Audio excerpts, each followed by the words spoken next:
Like, if I have to keep meeting.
Yo, what's happening? What's happening?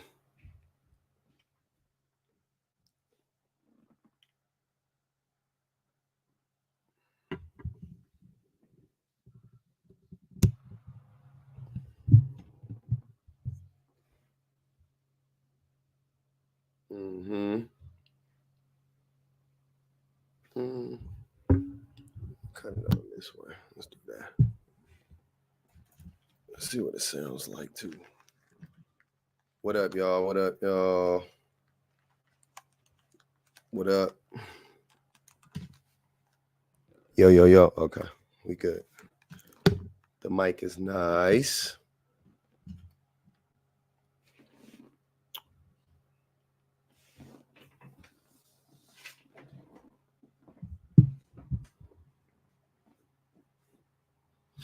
What's good? What's good?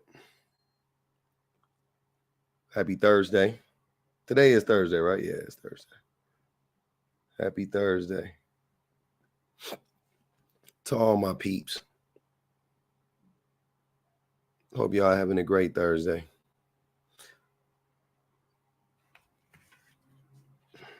It's late for me, so I know it's late for most of y'all.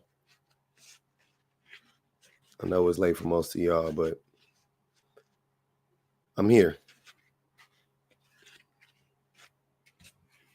Today drained me. A riot. Yeah. It's perfect time. 7 on the East Coast. You know what I'm saying? Get you a little margarita. Dana, appreciate you. Get you a little margarita, a little limerita, a little brewski. Whatever you do. I don't know what y'all be drinking nowadays. Wine. What do all you hip young people drink? Casamigos? Or is that out? What y'all be drinking on? I don't know. I don't know what y'all be drinking on nowadays. Thanks, Kay. I don't know what you youngins be drinking on, but whatever y'all be drinking on, wine is champagne. Wine is champagne. I said, today is my B-Day. Tia, what's good? Happy birthday, Tia. Amaretto Sours. Happy birthday, Tia. Hope you're having a lovely day. We're going to have some fun, though. Today is going to be fun. I think it's going to be interesting.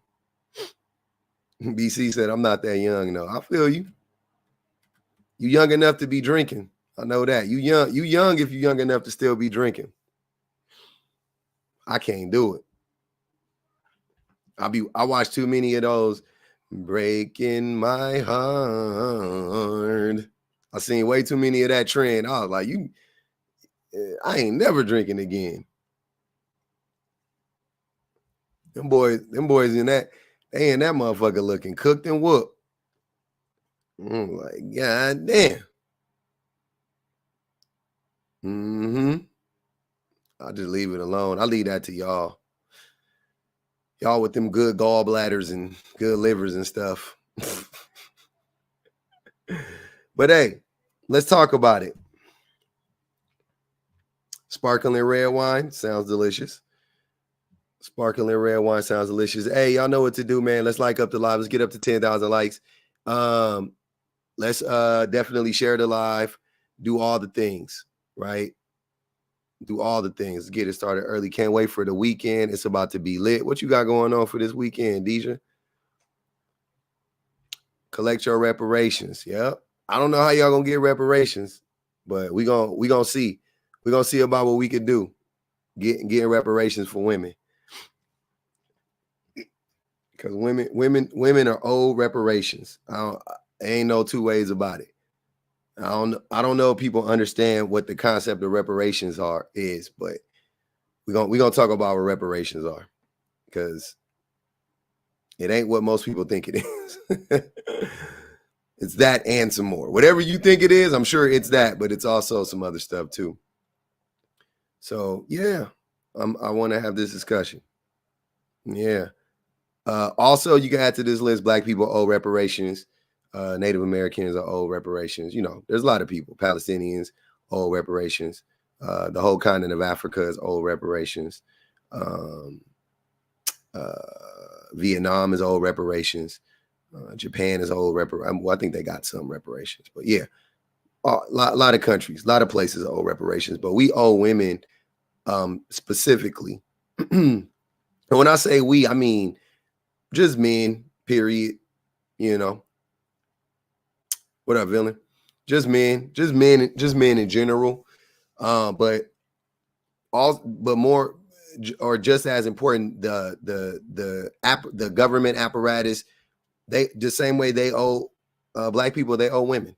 It's the same thing, Sarah. It's the same idea. It's the same idea. Hawaiians are owed reparations. Yep. Hawaiians definitely owe reparations. Polynesians. And keep going down the line. Aborigines, all of them. And there's women in all of those groups, right? Here's what I want people to understand: that all those groups of people are owed reparations, but also within those groups of people, women are in those groups of people, and all the men in those groups of people also owe those women in those groups reparations, right? So it's like a separate, you know what I mean? It's a whole separate thing. You know what I'm saying? Like Black people, we need our reparations in America, right? For what America did to us and is doing to us. Correct? But at the same time, Black women need a different set. They need their own separate reparations. You know what I'm saying? We're gonna try to get it. It's not for everyone. Said, I want my reparations from these males. Absolutely. We're gonna try to, we're gonna see what we can do about it. I don't know who's having this discussion. I haven't seen it. I haven't seen it on anything. So before anybody like says that there's this book, I'm sure BPG is gonna pull up and say, yeah, that's like, I read this in this book. That's fine. I haven't. I've never read it before. I haven't seen it in anything. But I definitely believe that women deserve reparations. I think robbing them is a good first step. What you mean? That's why you make them pay bills or don't fuck with them. Sprinkle. Yeah. We need more. I think reparations is, it's deeper than that. It's deeper than that. So, you know, like, if Black people were to get reparations, it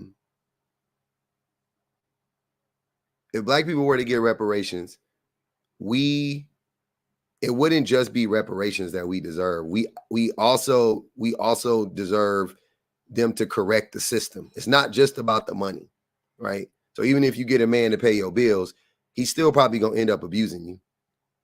He's just not going to abuse you financially, right? Like, so, you know, he'll pay all your bills, but he'll probably still end up abusing you, right? So that's not really reparations. Reparations is to repair, to restore, to make whole, right? So we need like a real, like, comprehensive plan.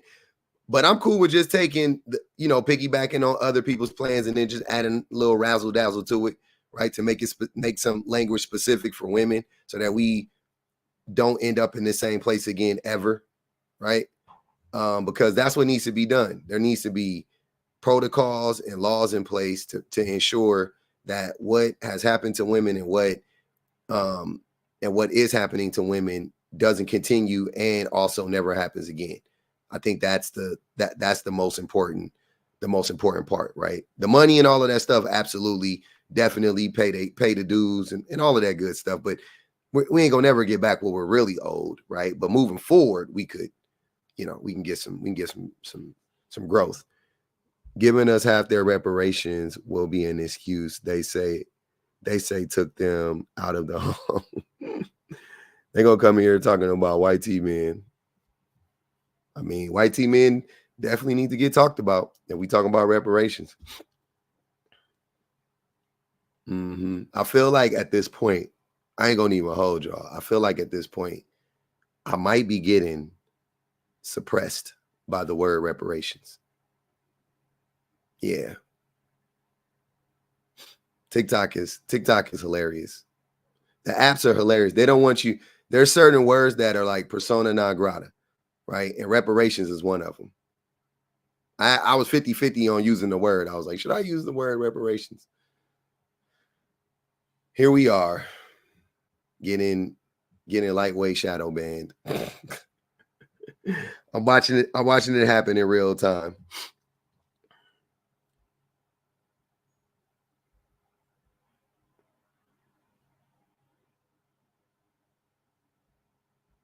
I'm watching it happen in real time. Might have to end the live. I think I'll keep the live up on YouTube, but I might have to end the live on Tiki Tac. Yeah. Yeah, I think I'm gonna do that. Yeah, I'm gonna have to do it. I'll be back. I got to end the live on TikTok. It's weird. It's like certain words, they just like, they ain't playing with it. They're not messing around with certain words. I think YouTube is more, more free when that's concerned. But TikTok is definitely not on that. I'll change it. I'll be more. Yeah, we'll do that. Let's do that.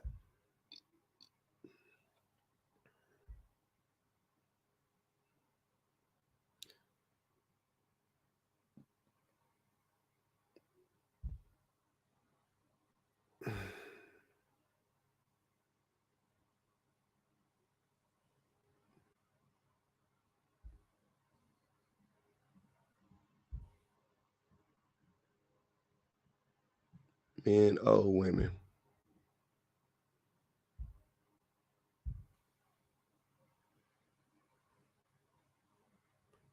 That's how we'll run it.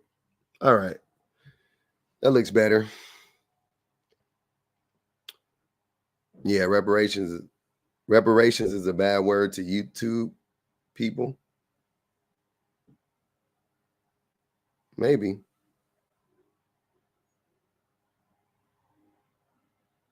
Yeah, it seems like you got to take the word reparations. Like they just like YouTube and TikTok is like, nope. Uh-huh. They not playing with it.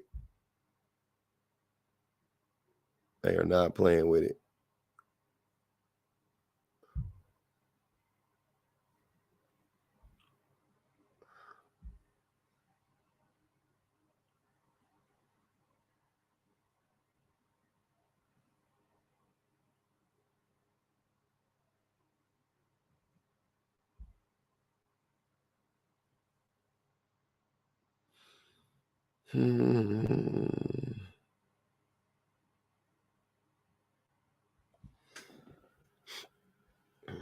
All right.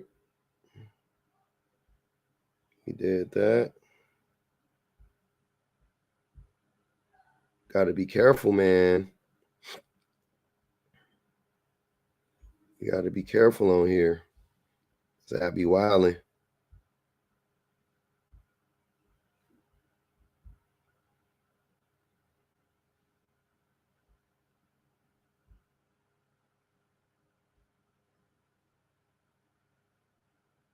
Yeah, I ain't gonna if it don't work this time, I'm good. But we just gonna rock with it. But I have a feeling that it's because of the word.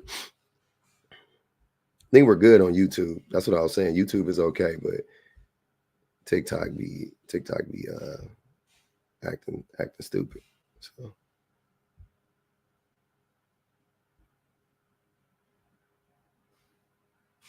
okay, there we go. No. Respiration. No, it's okay. We got it. Look at that. It's already. Oh no, what the hell?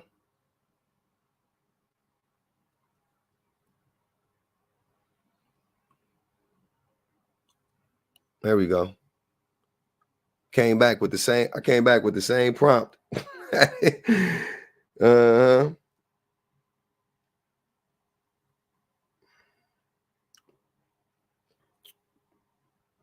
Mm-hmm. All right, we back. It feels better already. It might have been in the title. I don't know. I switched out the title and the thing. I don't know. I don't know which one to be reading. I don't know if it'd be reading the background or if it'd be reading the little boxes and stuff like that. So, but here we are. We bike. Mm-hmm. They already acting different on TikTok. I love it. I love it when you got to manipulate the algorithm a little bit. They be playing with you, boy. But we back. All right. So yeah.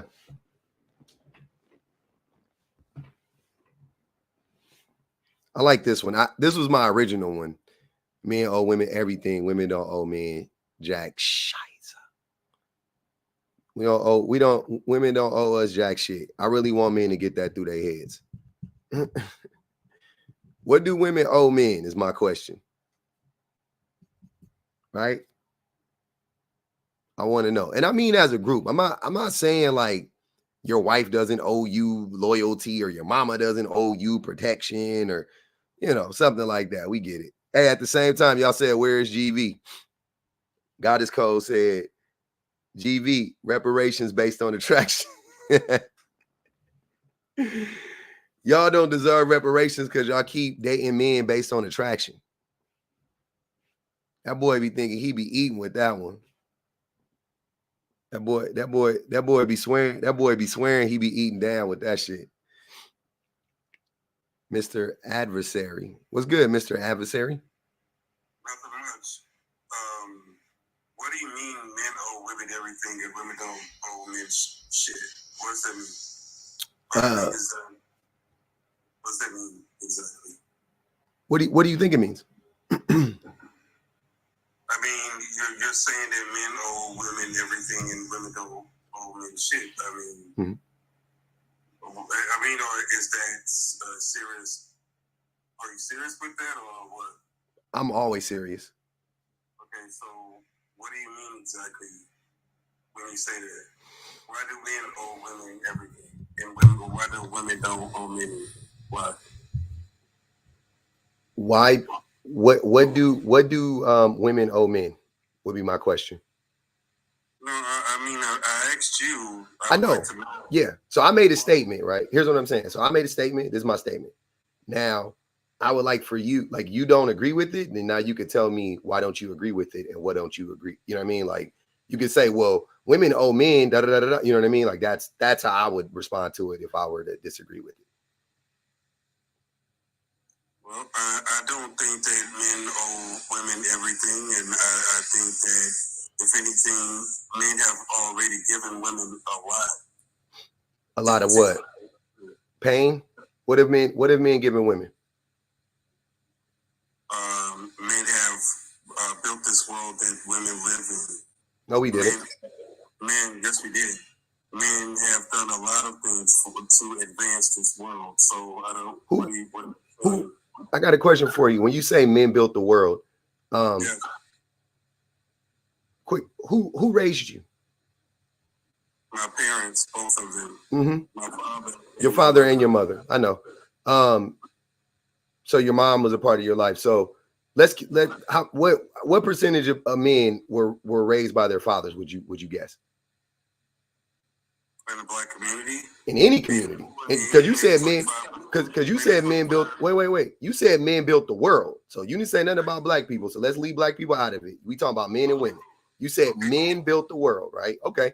So who raised the men that built the world? Men. Are you lying? Because we know that's a lie, right? No, we don't. We do. You said almost everybody, most other people, they have their fathers in their lives that raised them. Mm-hmm. Even when the dads are in the house, your mom still spent more time with you.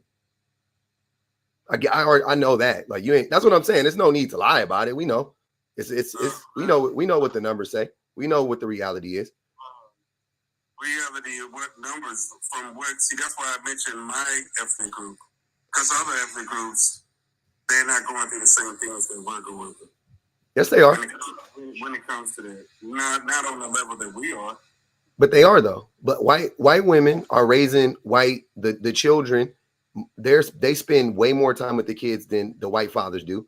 Asian women spend more time with the kid in every country. That's what I'm saying. Like the thing that I'm saying goes across the board, whatever country, whatever community, whatever ethnicity, whatever financial, status. It doesn't matter. It's the same story over and over and over again. That's why I could say it full, with all, with every bone in my body, right? That women raise the kids. We all know that, right? So I'm just starting at like the most obvious thing. So when you say men built the world, is raising children not a part of building the world? Well, you're making assumptions that women are the ones that are doing the raising, most of the raising of the children. But they are though. But okay, let's just go with what you're saying, that women they contributing to the kids in building the world. Okay, that's great. But men are the ones who are doing the infrastructure and most of the things that we take advantage of in this world. Like name it. What do we need? Hold on. Let me ask you the question like this. Name something that men have built that we actually that doesn't have a negative effect to it that we actually need. Infrastructure. I want you to be specific. Don't say the word infrastructure. Be specific. What is it? We need roads, we need cars, we need buildings, we need water, we need... That's not infrastructure. We need all of them. Yeah. We don't need cars and we don't need roads. Yeah, we do. We do need cars. We don't. How are you going to get to work if you don't have a car? You can make the city walkable. You can work from your home. Most people can't work from their home. And most people are not walking 45 miles or 50 miles to go to work. So stop the nonsense. I think what you're missing is the men that you tout, the men that you say built the world, they built the world in a stupid way. Intentionally, by the way. They did it purposefully. It wasn't on accident, right? So the reason why we quote unquote need cars, to your point, is they built the world in such a way that we cannot walk to the store, we can't walk to the schools, we can't walk to the libraries, we can't walk to work. You do know that there are whole cities built in different societies, in different countries where nobody has a car and everybody's perfectly fine. I won't say we don't need roads. Roads, I would disagree. We do need roads. I don't think we need highways. I don't think we need byways and shit like that. I don't think we need massive freeways and stuff like that. But roads, yes, we do need roads, right? I will agree to that because people need to be able to move freely throughout the city. We need to be able to ride bikes and other transport. I also think we need trains. I would be perfectly okay with trains, buses, some form of transportation. Don't get me wrong. I'm good with those things. But the idea that we need cars is just simply not true. You don't need a car. If we reimagine society, we wouldn't need a car. So men didn't if you want to give men all the credit, then you also have to give men the blame, right? And since that's the case, if we're and I agree with this, men did do this part. They did set up society in such a way that you and I have to drive 45 minutes to work, right? They did that intentionally because they don't give a F about working class people like you and me. They don't. The people that built it, they don't give a F. So they made you buy. So now you have to buy a car. Now you have to buy gas. Now you have to have car insurance. Now you have to get, you know what I'm saying? Now, it takes, and they don't pay you for any of that time. They don't pay you for the time you spent getting ready to go to work, right? They only pay you when you get there. And don't be a minute late because they'll dock you. You know what I mean? Like, it's all a setup. And you like that? This is the real world. This is the world we live in. It's reality. And the world has expanded since hundreds of years ago. And it's going to continue to do so. This is life. And life, and you have to deal with that life. It still doesn't change the fact that all of the modern conveniences that we have in this world, most of it was done by men. And if men were to just somehow vanish from the earth, their world would cease to exist. No, would it? Yes, it would. Let me ask you a question. What have black people built? Well, I mean, in America, we built the light fixture, not light fixture, but I'm talking about the infrastructure, because that's the word you like to use. So what infrastructure have black people built in this country? I mean, if you want to, we helped build the infrastructure in this country. Where? But I thought we weren't talking about this black. Hold on, wait, no. This matters. It's not. This is not to highlight black people specifically. I just want to make to show you why what you're saying, how what you're saying doesn't make sense. Because the same way, and Mr. Adversity, would you agree that we really don't know the true contributions of black people in this country, in this world, but in this country specifically? Would you agree that we don't know what they are? Yeah, a lot of us don't, but none of us do. None of us do.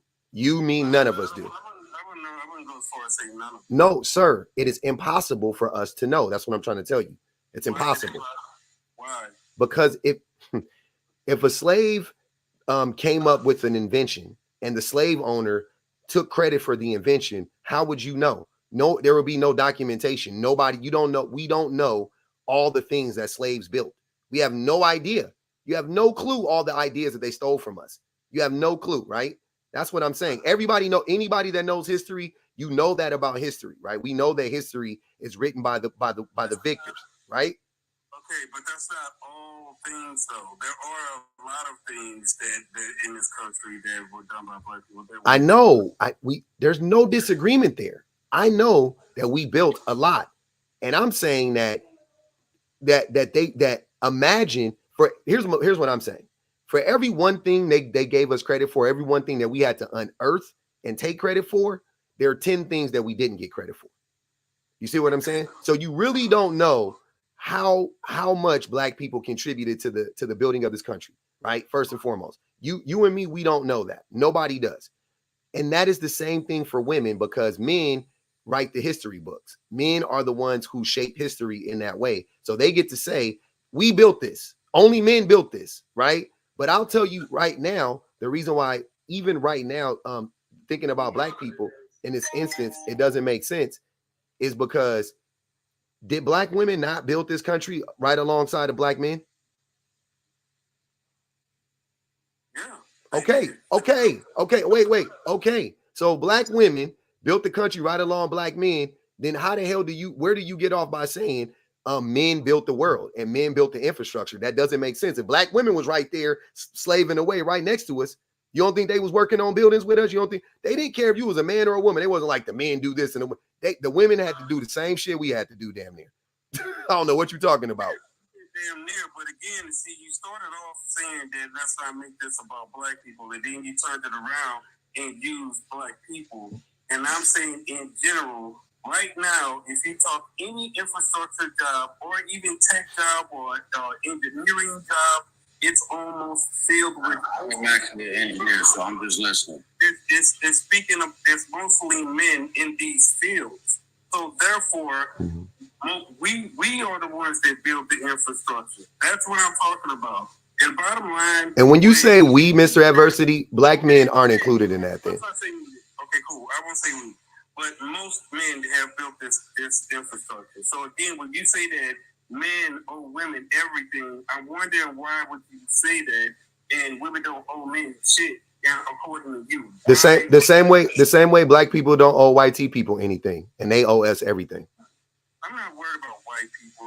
I know you're not, but you're not making the connection. I'm not into the victim bullshit. I'm just into what's victim bullshit. Always talk about white people. That's victim shit. It's the same stuff every day on this app. It's the same stuff. So basically what you're saying. Hold on. So you're ignoring the fact that we've been victimized, and you just want to say like we're not victimized. I'm not ignoring anything. You are. But I'm also saying that majority of the stuff that we go through today in today's world, not hundreds of years ago, today is self-inflicted. Most of the things that we go through. Oh, okay. Can I ask you a question then? Since it's self-inflicted, who is in control of the minimum wage? Who's in control of having kids? No. Don't pivot. Don't hold on, Mr. Adversity. Don't pivot, please. Who is in control of minimum wage? I could do this all day. Who is in control of minimum wage? No, you can't. Because that was a dumb one already. You already lost. Hold on, bro. I just answered you. No, you didn't. You just asked me another question. You're not listening. What's the answer? I said white people control that. Okay, cool. I got another question for you. So let me ask you this. Mm-hmm. Who is in control with having all of these kids and not taking care of them? Men. Is it the white man? Hold on. Is it the white man that made these men have these kids with women and not take care of them kids? Men. Is it them or is it that man? Men. Answer that. It's men. Huh? It's men, yeah. Okay then. Who's in control of taking another brother's life because you didn't like something he said or he stepped on your shoe? Did the white man make you do that, or did that man do that? No, men did. Men do that. Yeah. Okay then, and this is the most of it. Or your life. I feel like you're making my point for me right now, but go ahead. I feel like you're like really making my point, but keep going. I'm listening. I'm making your point. Okay. You keep saying that white people did this or white people did that, and I'm telling you that your life is in your hands, not somebody else's hands. So if you're the one that's out here having all of these kids and not taking care of them, that's on you. That's not the white man's fault. That's your fault. Okay, I'm all for it. But Mr. Adversity, I'm all for or Mr. Adversary, I'm all for accountability. So you preaching to the choir. I'm all for you taking care of your babies. I'm all for you stop blaming and deflecting and blaming everybody. I'm all for all of that. I don't know what you're talking about. But I got another question for you. So we on the same accord with that one. Now I got another question for you. Who is in control of healthcare in this country? White people. I mean, you say white people, but I would be more specific because it ain't all white people, right? It's a specific group of white people.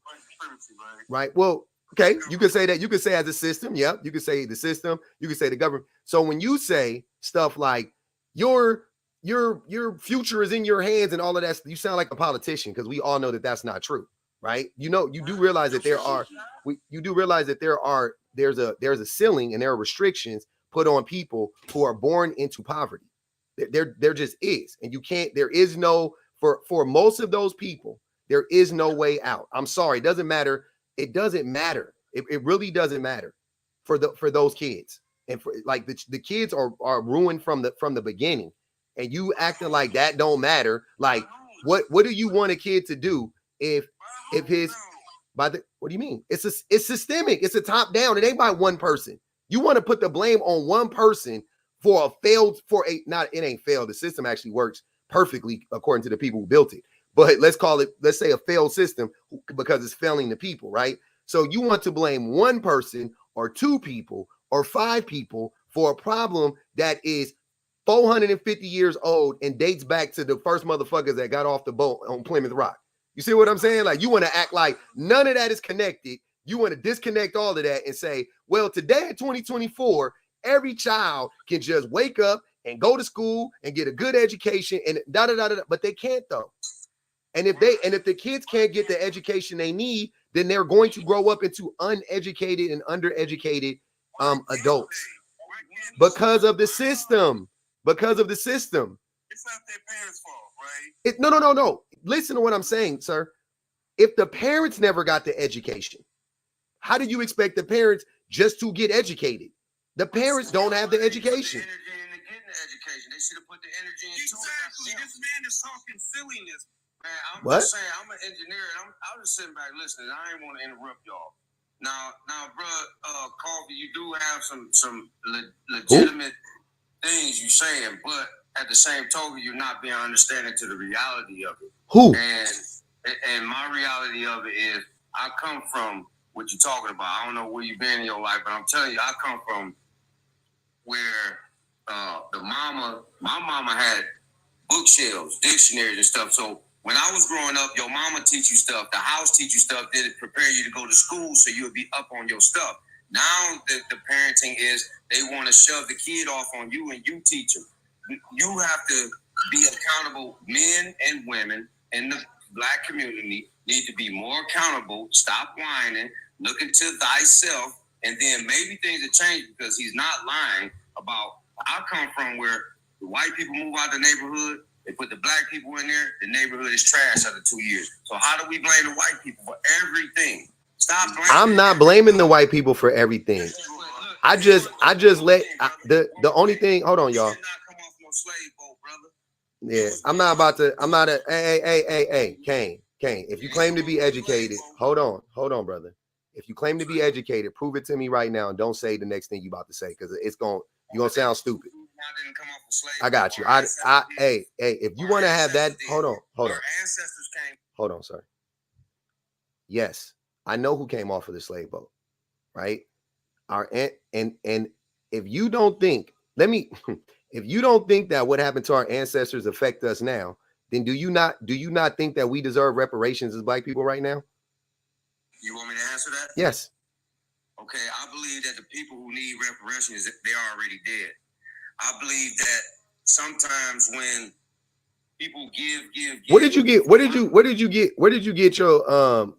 your degree from? Oh, I got a couple of degrees. Where did you get any of them from? I'm an engineer, bro. I know. Where did you get one of your degrees from? What school? Quickly. Do it matter? Yeah, it matters. Where did you go? Why Because I don't think you got a degree. I don't think you got a degree, Kane. He believes because you're not talking slavery stuff, and they paid to drop Kane, by the way. Yeah, they paid the clip Kane, but Kane, I really wanted to know where'd you get your degrees from because I don't think you have one degree personally. Why don't you think that? Because he sounds very uneducated. Why did he sound uneducated? Because what he was saying was ahistorical. What he was saying was not something that educated people say. If you've been to college, see, I could believe I don't think you went to college either. I didn't go to college, so there's no shade, no tea. But people who don't seek higher education and specific like college education, like level history, I could tell when they talk about history, they sound like they got taught like Columbus sailed the ocean blue in 1492. Like that's their level of understanding of American history, right? And when I listen to that, I'm like, okay, I could tell you haven't actually like done any research or anything like that. You haven't been educated on any of this stuff. Right. If you've gone to college, even if you just taken like a base level history class, the stuff that Mr. Kane is saying you would know not to say that. You ain't even got to take Black economics. You don't got to take like Black history, and then you just take regular old American history, and you would know that what he was saying didn't make any sense. That's what I'm saying. So when you sound that uneducated or undereducated, I have to call into question if you actually have an education. Because trust and believe, Mr. Adversary, I've had many men get up here. I had a man come up here and claim to be a lawyer.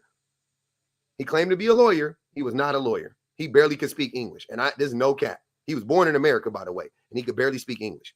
And I was like, how are you a lawyer? And y'all can't even whoop me in an argument and you're a lawyer. It doesn't make sense. I've had people come up here and say they were a psychologist, and I understand psychology better than them. And no, that's right. And I had to check them on Yeah, people be lying on this app. That's all I'm saying. Right? So you got to make me believe it. But go ahead, brother. I'm listening. Mr. Kane, you could pay 100 to come back up, man. They dropped you, Kane Smith. They pay 50 to drop you. You could pay 100 to come back up if you want to keep talking. I would love to hear what you had to say, but the rules are the rules. Go ahead, Mr. Adversary. I do agree that a lot of people do like to lie on this app. Everybody's rich Yep. on this app. Yep. And everybody's married and they've been married for 30 years and all of this stuff on this app. Yep. Or they're American Indians or yep. Whatever the newest fad is. We agree there. I agree with you there, sir, wholeheartedly. Yeah, I agree with that. I just think the bottom line is that I guess for me it just pains me to see that here we are in 24, the year 24, and we're not advancing. And I feel like the reason why we're not doing that is because we're spending way too much time harping on past events and other things, that we're not focusing on what we do as a people. And that to me is more detriment to what we're going through. You know what I mean? Like, have you ever heard the phrase, if you don't learn history, then you're doomed to repeat it? Yes, I have. Right? And do you believe that to be true?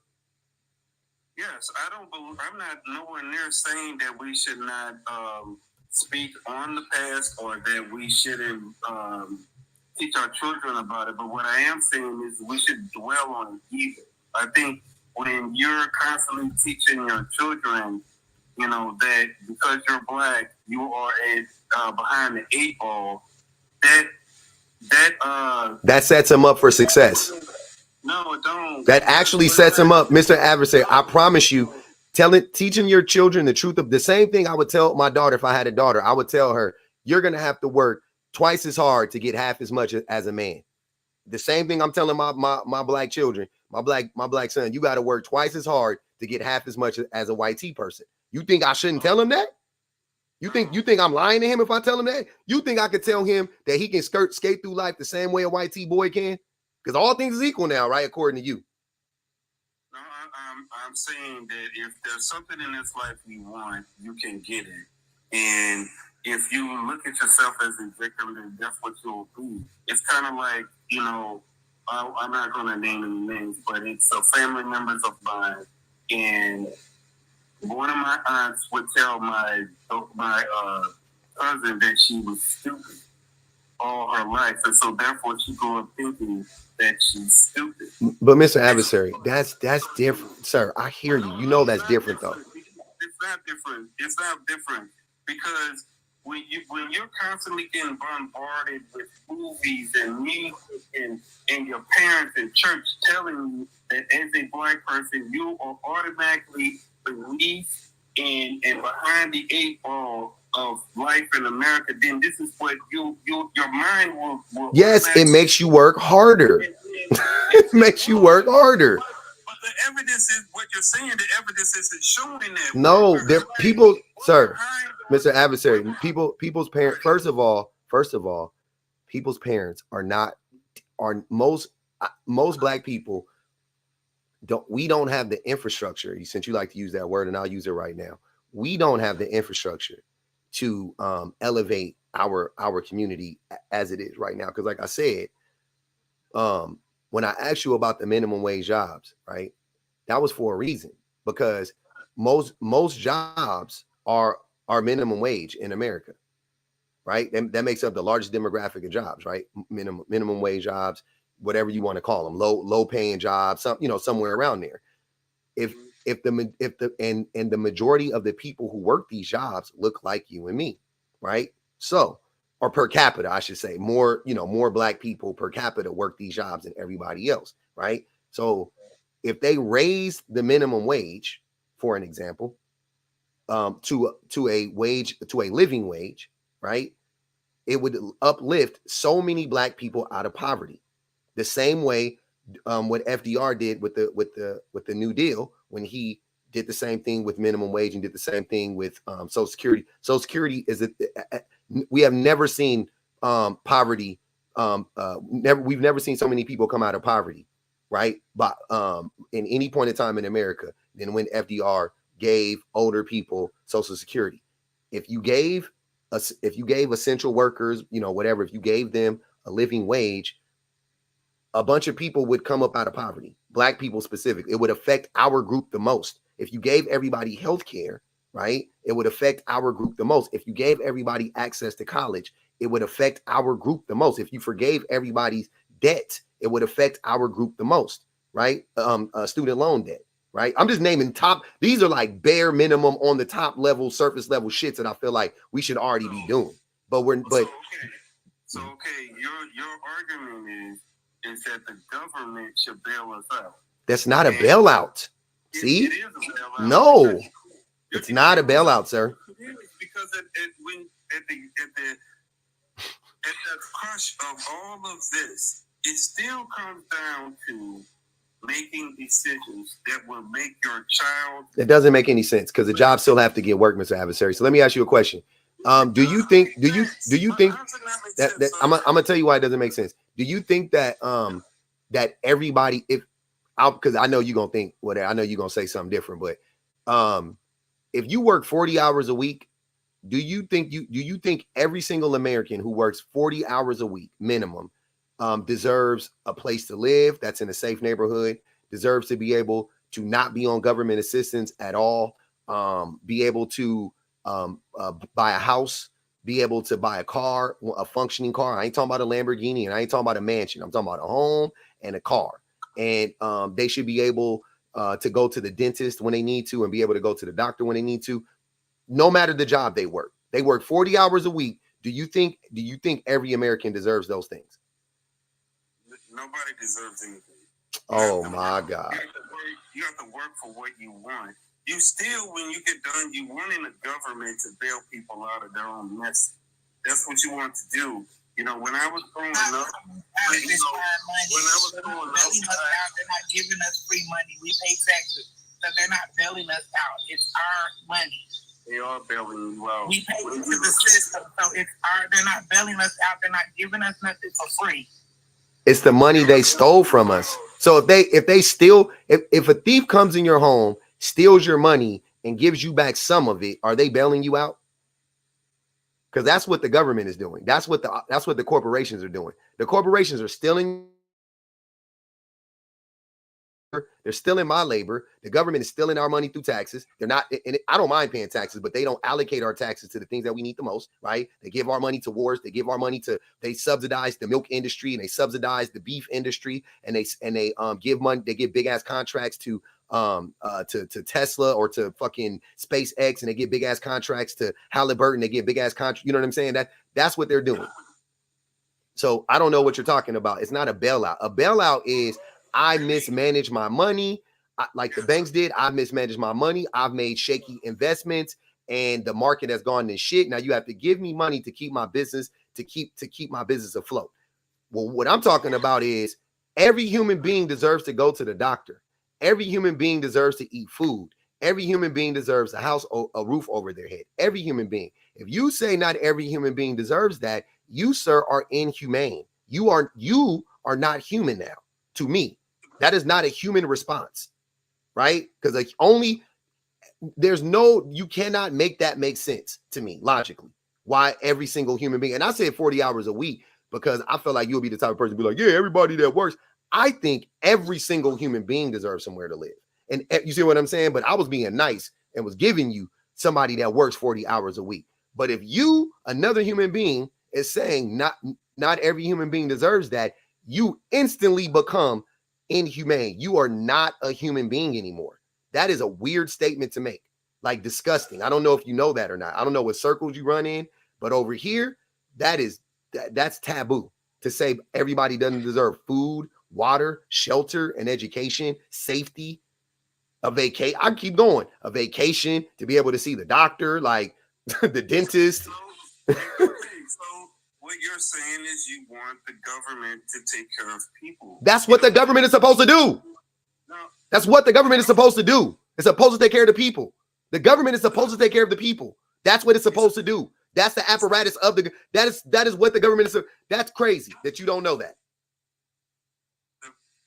The people are supposed to take care of themselves. The government is not. Then why do we need a government? Think about it. What the fuck is the government there for, Mr. Adversary? What is the government there for? It's not to take care of you. The government is not here for that. The government did not make your decisions for you. And that's what it sounds like you want. That's not what I want. That's what you're making it sound like.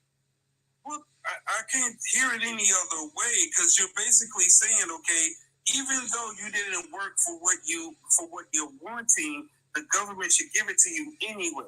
Sir, can I ask you? Look. Let's get rid of the government. Let's get rid of the government, right? Let's talk. Let's say we're in tribes, right? Let's say we're in a tribe. Do you think that in tribes, they don't take care of people? They don't take care of everybody in the tribe? You think some people in the tribe, they're like, oh, he didn't go get water today, or he didn't help rebuild he didn't dig a ditch today. We ain't gonna help him. He broke his foot, but we just gonna leave. You think that's how they get down in tribes, or do you think that everybody gets fucking help and everybody has a home?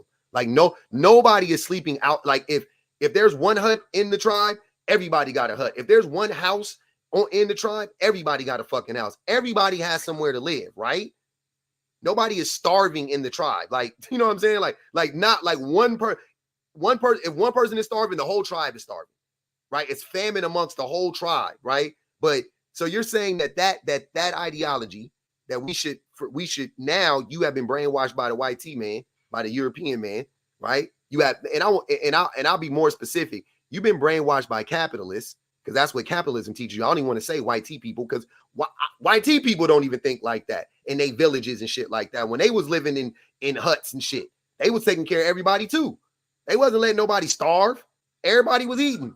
Everybody, you know what I'm saying? Like if something happened to you, got sick, they would take care of you the best they could. They wouldn't just leave you to the wayside. Like, oh, he didn't work 40 hours a week. Yeah, forget him. Like that is inhumane. Everybody, even in tribes, there were hierarchy. There were people that played their positions. But everybody ate, and everybody got to see the doctor, and everybody got a home, and everybody got water. Yeah, I don't fuck with hierarchies, but a hierarchy doesn't mean you don't eat, sir. But you work for that. I just said it. You said no. I just said if you work 40 hours a week, you don't think that person deserves a house, and you said nobody deserves anything. So you don't even think the people who work deserve it. Nobody deserves anything. Now you're contradicting. Now you just went back. I didn't go back. You did. I said the same thing. Nobody deserves anything. So what am I going back on? You just said that in a you said the hierarchy thing. Yeah. Right? Okay. And then and then I pointed out that even in a hierarchy, everybody still eats. Everybody still has access to shelter and water and doctors or whatever else, right? And you said because they work for that. And then which would contradict what you were saying, because all you're saying is if you work, then you deserve those things. And that's what I said. So if you work 40 hours a week, because that's the standard in this country, if you work 40 hours a week, you mean to tell me that you don't deserve to be able to go to the doctor? You mean to tell me your kids don't deserve to be able to go to college? You mean to tell me you don't deserve to have a house or food or water or a car to get to work? Like, is that what you're telling me? Because that's crazy. Well, I mean, like I said, in anything in this life, you have to put yourself in that position to get those things. Nobody like working. Okay, but you gotta work harder. You're gonna have to do better. Who works harder, sir? Who works harder than a person in the Amazon warehouse? Who works harder than a person? $5. This for y'all. Y'all don't get shit on Father's Day. This why y'all. She said this why y'all don't get shit on Father's Day. Who works harder than a person mopping and sweeping up fucking McDonald's at the end of the shift or Starbucks. Who works? I don't work harder than those people. I don't. Okay, but again, that person is in that position because of the decisions that they made in life. That's not. That is a lot, sir. Let me ask you a question. Do you think that it's like in this system? Do you think that it's possible that if everybody made the right decisions, that that nobody would work at Starbucks anymore, that nobody would work at McDonald's anymore, that nobody would work at would work in the Amazon warehouse anymore. Is that what you're telling me? If they made better decisions? Yeah. Yeah. Yeah, I'm saying so think about what you're saying. So what you're saying is that the reason why these jobs exist is because people made bad decisions, which I'm going to tell you why. I'm going to show you right now why that doesn't make sense, right? Do you not need your packages to be delivered to your home? Yes. Yes. Okay, so who will deliver those packages? If everybody makes better decisions, to your point, who will deliver deliver those packages to your home? They will find a way to make better. They won't. See? You got to know the next step. You got to know the next step, sir. Okay, cool.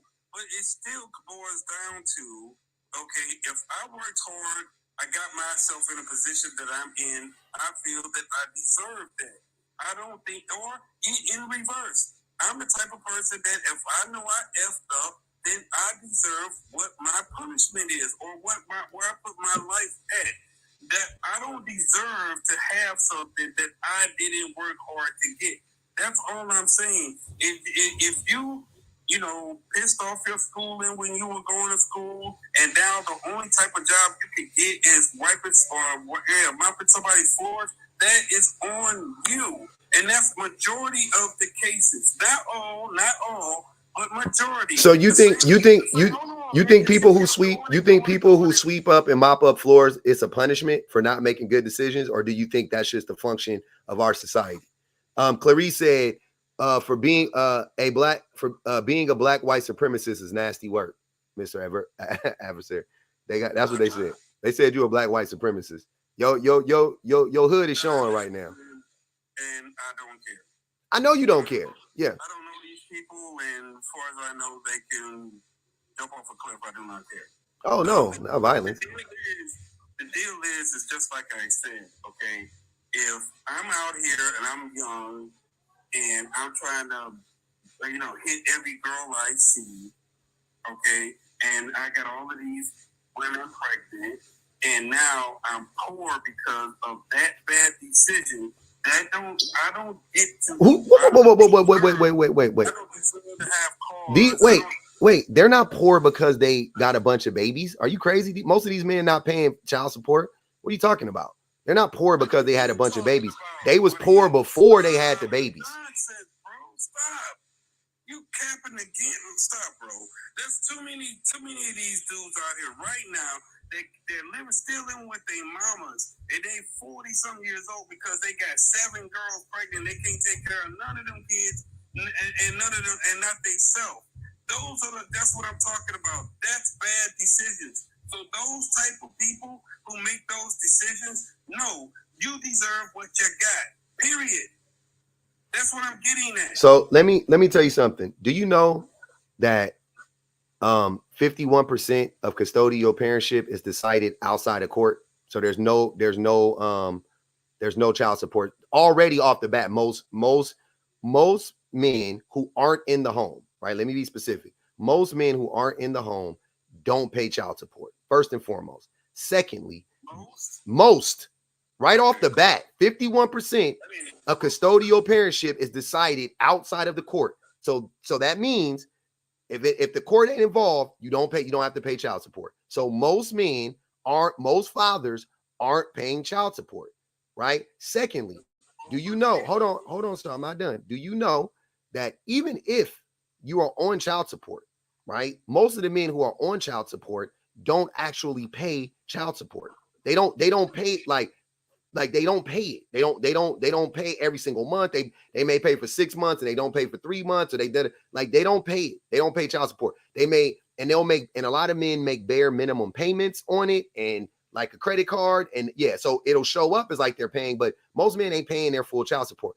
That's secondly. Thirdly, the average amount of child support is like $375, $400 a month.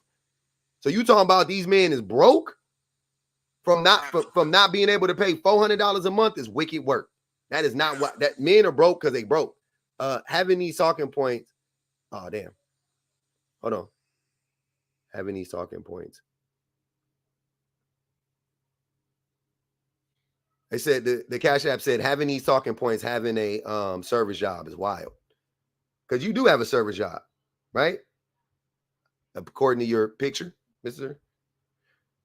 Kim said, how is having a job serving the country, giving you all the luxuries that you enjoy, and you're going to judge them?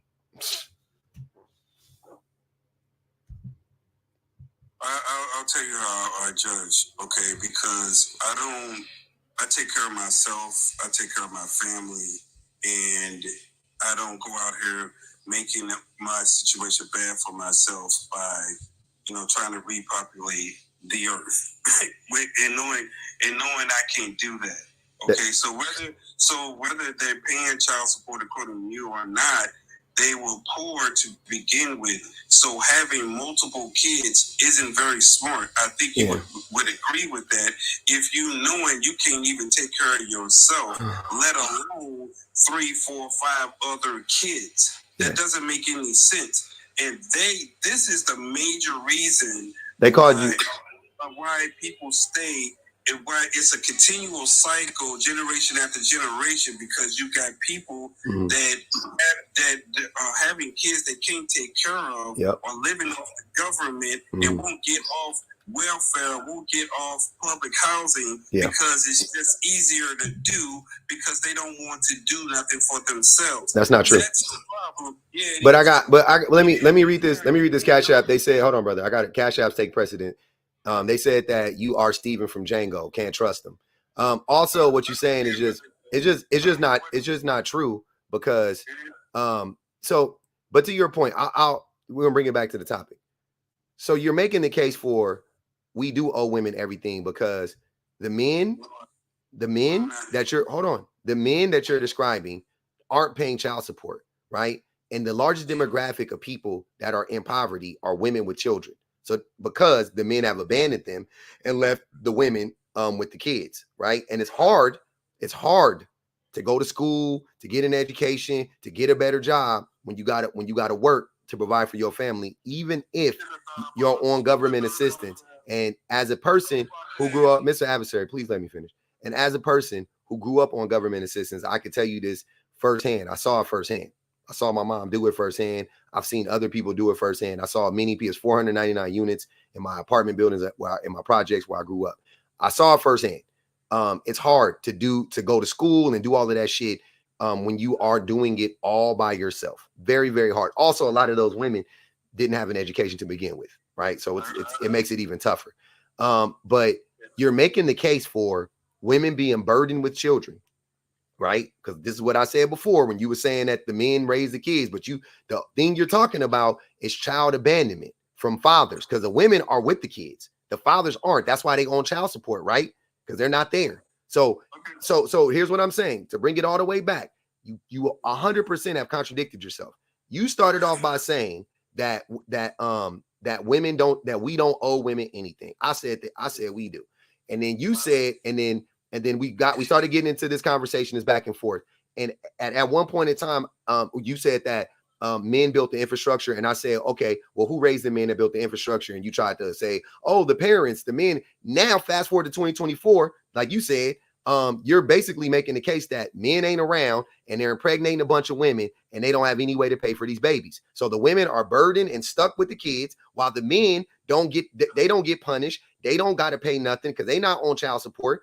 They not stuck paying child support. The women are with the kids on child support. I mean, on government assistance. The people you talking about, the welfare queens, Mr. Reagan, that you're talking about, they are there because of the men abandoning them and not giving up any money.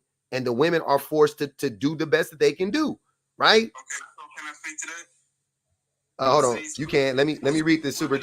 Let me read the super chat. You can say, why don't men opt for vasectomies ever? I don't know. Most of these women that you're speaking about shouldn't have spread their legs for men that they know were no good in the first place. Because those same men that I was talking about, they dealing with women that are just like them. See, you're trying to make it out like these women are these poor innocent victims. They are. No, they're not. No, they're not. See, you need to stop that. You're not helping women by selling these stupid things. I don't know if I'm helping them or not, but I know I'm not hurting them by lying on them. I let you rock. So let me finish what I'm saying. A lot of these women, not all, but most of these women are just as low down and dirty as the men that they sleep with. So there's no sympathy here. You knew what time it was with Junebug and Ray Ray. They already had 4 kids when they got with you, and you didn't care. So whose fault is that when you decided that you was going to let this man enter your body? That is on you. That's irresponsible to tell women that it's not your, somehow you just got pregnant by no fault of your own. It's not your fault. Yes, it is. You are responsible for who you let in your body. Can I ask you a question, Mr. Adversary? Why it's the woman's fault for getting pregnant? Cool, whatever. Now, after the pregnancy and after the child is here, whose fault is it that the father isn't in the home? It's his fault if he left. Okay, then that's what we're talking about.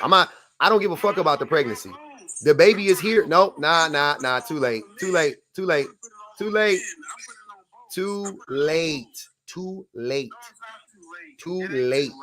It's definitely too late. If the father isn't there, then it's the father's fault that he's not there. There's nobody keeping him away. So if he's not there, it's his fault.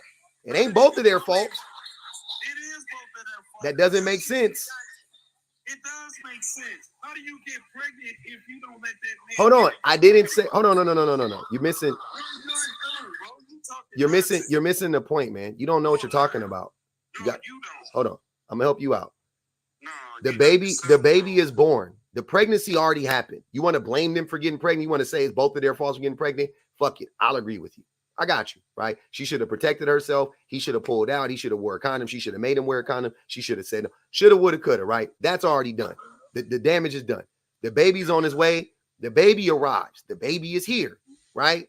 The mother is taking care of the baby, right? The father decides to leave, right? Or even if the mother says, I don't want you in, I don't want us to be a family, but you don't got to go home, but you got to get the hell up out of here type situation, right? Nobody is saying, nobody is keeping your kid away from you. You can come see them anytime you want to. All I want you to do is get your shit together and contribute, to the, to the rearing of the child, right? That's what the women are asking. What happens after that? How the fuck is that her? Whatever happens after that, how is that her fault? What is she doing? She's still there taking care of the kid. How are you blaming her? Where's the blame on her? Okay, in the scenario that you just described, that's on him. But there's a lot of situations where he wanted to be there and the woman didn't. No. Yes. You gave a scenario. No, that's fake. Your scenario is fake. My scenario is real. No. Nobody can keep you away from your kids. Stop. Nobody can keep you from your kids, brother. You are lying. I ain't lying. You know damn well, yeah, you are. You know damn well. I ain't lying about shit. There's a lot of women that do exactly what I said. I bet you can't name one. Yeah. I bet anything. You don't know one woman. Hold on. You're not listening. I bet anything you can't name one woman that fits the mold of the woman you're describing right now. But I can name 100 men off the top of my head, no cap. I can name 100 men that are the man that I'm describing right now. And you know another 100 men too. And Dapper know another 100 men too. So stop lying. You're lying, not me. No, you lying. Capping and you pandering once a motherfucking again. That's all you do is pander. Mm-hmm. You don't want to tell the truth. You don't want to tell these women the truth. You want to keep pandering them and making them think that they can't do no wrong. And it's just a man. It's just a man. It's just a man. And that's pathetic. Everything you said has led back to men, sir. Bro, hold on, pander. Everything. Hold on. Wait. Calm down. You ain't. Miss. Hold on, brother. Calm down. You goofy. Don't start. I've been real nice to you. I've been coddling you even. Right? Hold on. Calm yourself down, right? Let me read these two super chats and we'll go back to it. Osa said, $5 on Mr. Adversary. He lacks empathy. Kind of sad. Tawana put 10 on his head. Said, Mr. Adversary, he is literally a demon. God damn. I don't like you that much. Go ahead, Dapper. I don't care nothing about these hoes, so. Yeah. Go ahead, Dapper. Yo, I'm good, man. I'm great. Maybe you could help Mr. Adversary because he's struggling. No, I'm not struggling at all. I mean, like, Panda bear. you know, like, I understand where he's coming from. I might not agree 100%, but I do understand where it's coming from and how it comes to be, right? Because, yeah, the truth is that the burden of raising children falls on women. The choice of having children falls on women. And somebody's got to be a fool sometimes in order for, both parties to be successful. So yeah, you can always say that, well, the woman did this or the man did this or the man should have done this and the woman should have done this. But if you don't have a common objective, like this thing actually hurts our community, right? As well, I'm always speaking as Black people. It hurts our community when our children are raised in 2-parent households, then they go on to, continue this culture. Wait, Dapper, hold on real quick. Mr. Adversary was raised in a 2-parent household. He's proof that being raised in a 2-parent household don't make you a better person. He's a terrible human being. Wow, I'm terrible. I wouldn't say. He's undereducated. He's loud. He's obnoxious. He has no emotional control. He has no control over his emotions. He's a liar. He's a gaslighter. What is being born in a 2-parent household do? I don't care if he got a decent job. He's still a POS at the end of the day. Listen to the emotional response of him. But I'm not being emotional. That was very measured. I'm being 100%. You think I'm playing? You're being very emotional. I'm not, sir. I promise you, I'm not being emotional. You're being very female-like, actually, with the name calling. Hold on, wait. I'm calling names. Hold on. In real time. Here's the gaslighting. He just called me a pan. Hold on. He just called me a pander, right? I didn't call you shit. I'm sorry. I called you a POS. My fault. I did. I do think you are a POS though. But the reason why. Hold on, Mister. Hold on. The reason why I think that they put 25 on his head. The reason why I think that though is because of many things. But the main thing was when you said that you don't care if people have a place to live and eat, that rubbed me the wrong way. I don't know about nobody else. That's animal. You an animal, bro. You not a person. I tell the truth. Nobody deserves nothing that you didn't work to get. That's all I'm saying. You're saying that. What about people who can't work? Hold on. See, there you go with your emotional stuff again. What about the people who can't work? This is what I'm talking about. Go ahead, bro. Do what you gotta do. What about the people who can't work?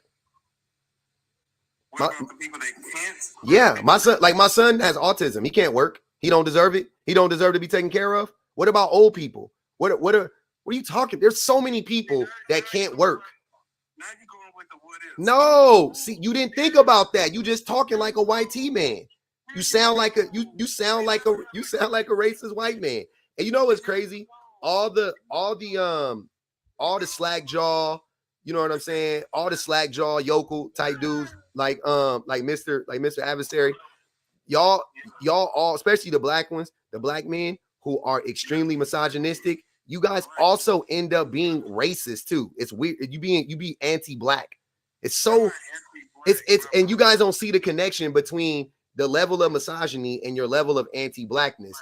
And when I was drawing the parallels between the plight of black people and women, I was basically highlighting that for you so you could see it as plain as day. Women have a similar plight that men. I think if I'm basing this on history, if I'm basing this on sheer numbers of people who have been destroyed, women overall have suffered way more than black people have suffered, like 1,000 times more. But in black, and I was thinking, because most of the time, even the biggest Cunesian on the planet would still be like, no, black people deserve reparations, so on and so forth. Let me read these two. 10 on his head. I bet if men could hold on, man. When I start reading super chats, y'all got to be quiet. It's the money. I bet if men could get themselves pregnant, they would still blame women. 100%. I feel less smart for being for hearing Mr. Adversary speak. I like to place this on him. Please and thank you. Yeah, they got 45 on that boy head. Oh, that's fine. Maybe to grow her hair and maybe she'll be smarter. Yep. Another anti-black statement. You don't know if that woman was black or not.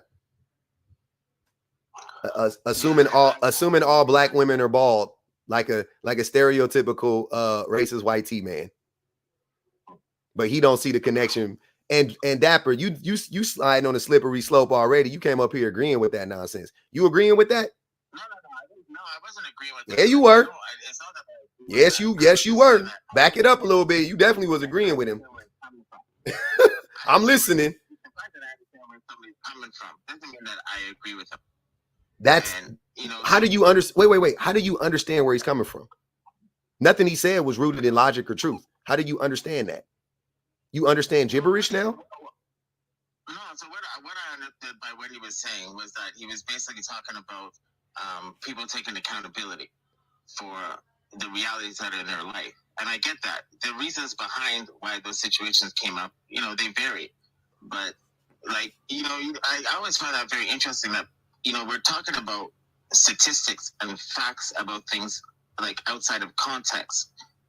Like, all the things you say are true. Yes, it's true. Like, you could say that women have borne a certain burden historically. But that's not entirely true. Yes, it is. I mean, it's not entirely true. It wasn't like there was a meeting between men at some point in history where we decided that, this is what we're going to do. There was. There were many. There wasn't one meeting. There have been many meetings. Many. If you think this shit is on accident, you are sorely mistaken. No, there have been many meetings talking about how they're going to subjugate. Men had many meetings and have many meetings about how they're going to subjugate whoever they want to subjugate, but women specifically. It started with them. Let me read the super chat in this Cash App. Clarice said, "I feel sorry for his fictional family." She was referring to Mr. Adversary. Charm said, "On Mr. Adversary's head for having the one thing to cause pregnancy. Lord help us." Bro, your daddy's pH balance stays thrown off. That's what Keita Ward said about that, man. We said, all right, we got everything else. Yeah. So let's just be honest, brother. What you're saying, taking accountability is fine. Once again, I don't know why y'all act like I talk about accountability all the time. This is me talking about the accountability that men need to take for what we did and what we do to women, right? That's where we're at. So yeah. So individually, that's another side. Okay, what's the other side? Yeah. The other side is that women also have to take accountability for some of the things they do. What those things are, I don't even see the point in getting into. No, get into them. You have to get into them. You have to get into them. You can't just make that claim and not get into them. You have to get in. That's the whole point. What do women need to take accountability for? Okay, so one thing that women need to take accountability for is that women came, like, for instance, like women's, like, let's say liberation. It's something that came about in probably the last 120 years. There was thousands of years before that we functioned as a society, and women played their role. Even when it came to the liberation of women and the women's movement that happened in the Western world in the last 120 years, it wasn't all women. It was an example of what I'm talking about. Very much mostly women. The issue with pro-choice and pro-life. The vast majority of it was women. Yeah. Yeah. So, but this is something that occurred because, like, it's actually purely a woman's issue. Because the guy that actually made this thing happen was voted in because of women. See, that's the problem when we talk. Women's rights are human rights. Women's rights are there's no such thing as women's issues. They're human issues. No. Yes. I get what you're saying. Yes. When it comes to the pro-life and pro-choice, I would say that it is predominantly a women's issue. It's not. It's something that women are forefront on because It's not. You don't really have a business with that. It's not. You can't say that. You can't say, sir. Do you know? I don't think you guys understand the overturning of Roe v. Wade affect. Hold on, Dapper. The overturning of Roe v. Wade also affects men because it wasn't just about giving women the option of abortions, right? But it also affects men because now they could look through your medical records as a man, right? That's a part of it. That was a part of the thing that got overturned. So when you sit up here and say, oh yeah, this is a woman's right, there's no such thing. There's no such. Think about what you're saying. It is half the population. A little bit over half the population is affected by something, and you think only them, they're the only ones affected. Like that doesn't make sense. That doesn't make sense. No, that's not fair. I'm not saying that they're the only ones affected. That's what you just said. When it comes to pro-choice issues and pro-life issues, on the pro-choice side, of which I'm a part, I'm a pro-choice person, but women are the ones who generally take the forefront in that debate. So we elected a president, both men and women, that clearly stated that this was his objective. He could not have won if it were not for the women that voted for him. And what I mean by that is, it's something that affects predominantly women. We come secondary. When it comes to pro-choice and pro-life. It's a woman's body, her choice. Therefore, I would say that yes, it's the primary issue, or it could have been the primary issue for most women in the United States. So what actually happened is there was enough women who decided that this isn't a big deal to us, and they actually went with pro-life, and they elected somebody who did exactly what he said he was going to do. So I have a question for you. Do these women who you're talking about who voted in this fashion, are they not also affected by the patriarchy? Do they not also have I just was talking to a whole black man, a whole white T man in blackface right now. Like that's what I felt like. I felt like I was talking to a. Yeah, they are. Yeah. Okay. So why are you so? They're obviously affected in a different way. No, they have internalized, sir, Dapper. They have internalized misogyny the same way a lot of black people have internalized racism, right? They have anti-blackness. Women have internalized misogyny. A lot of women do. I think most women do, to be honest with you, in this system. Women are manipulated to vote a certain way, so on and so forth. But if all you got, your big smoking gun is the way that a group of women voted, because I don't even think most Americans vote. To be honest with you, most people who are of voting age don't even vote. So you're not even talking about the majority of women. You are talking about half of women, and you trying to act like that's women. That's not women. That was a very small group of women. Dapper, why are you talking while I'm talking? That's very rude. That is, so you're talking about a very small group of women that voted for this, and you're trying to say that it's most women. You're trying to act like it's most women, right? But that's not the case. Now, the things that I'm talking about, the way that men oppress women, most men contribute to. Most men actually contribute to these systems. Most men do. See how it doesn't work the same way? And beyond voting, right? I'm talking about directly, men do it. Directly. Men oppress women directly, not indirectly like voting, right? Because you don't vote for, especially a president, you don't vote for a president for one reason the majority of the time. There's a myriad of reasons why you will vote for a president. So you might even be, a lot of the women could have been like, yeah, I'm cool with pro-choice, but we gotta keep Biden out because da da da da da. You know what I mean? Whatever they came up with, like a lot of them made that decision. So what, like you just assuming that they all were cool with that is crazy. Some of them weren't. Some of them was like, hey, but I want to vote. I'm voting for this. I'm voting for this over that. I like that Trump was pro this, but he is pro that, but this is more important. You're basically saying like everybody should think about everything the same way you do, and I don't. And I'm not even making excuses for them. I'm saying, but I know that's how people vote. People don't vote based on one fucking thing, especially when you're talking about a president. You ain't voting for one reason. Like, now don't get me wrong. Nah, I wouldn't, bro.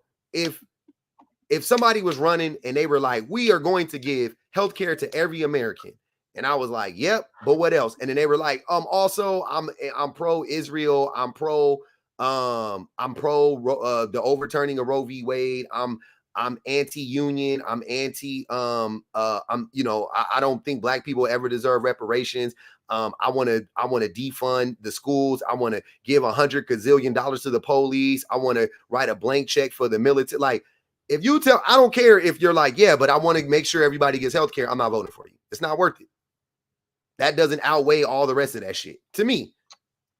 Some people look at it backwards. Some people are like, I want this thing and all that. Yeah. So don't do that. Don't do that. Try again. That doesn't work. But let me go ahead. Go ahead.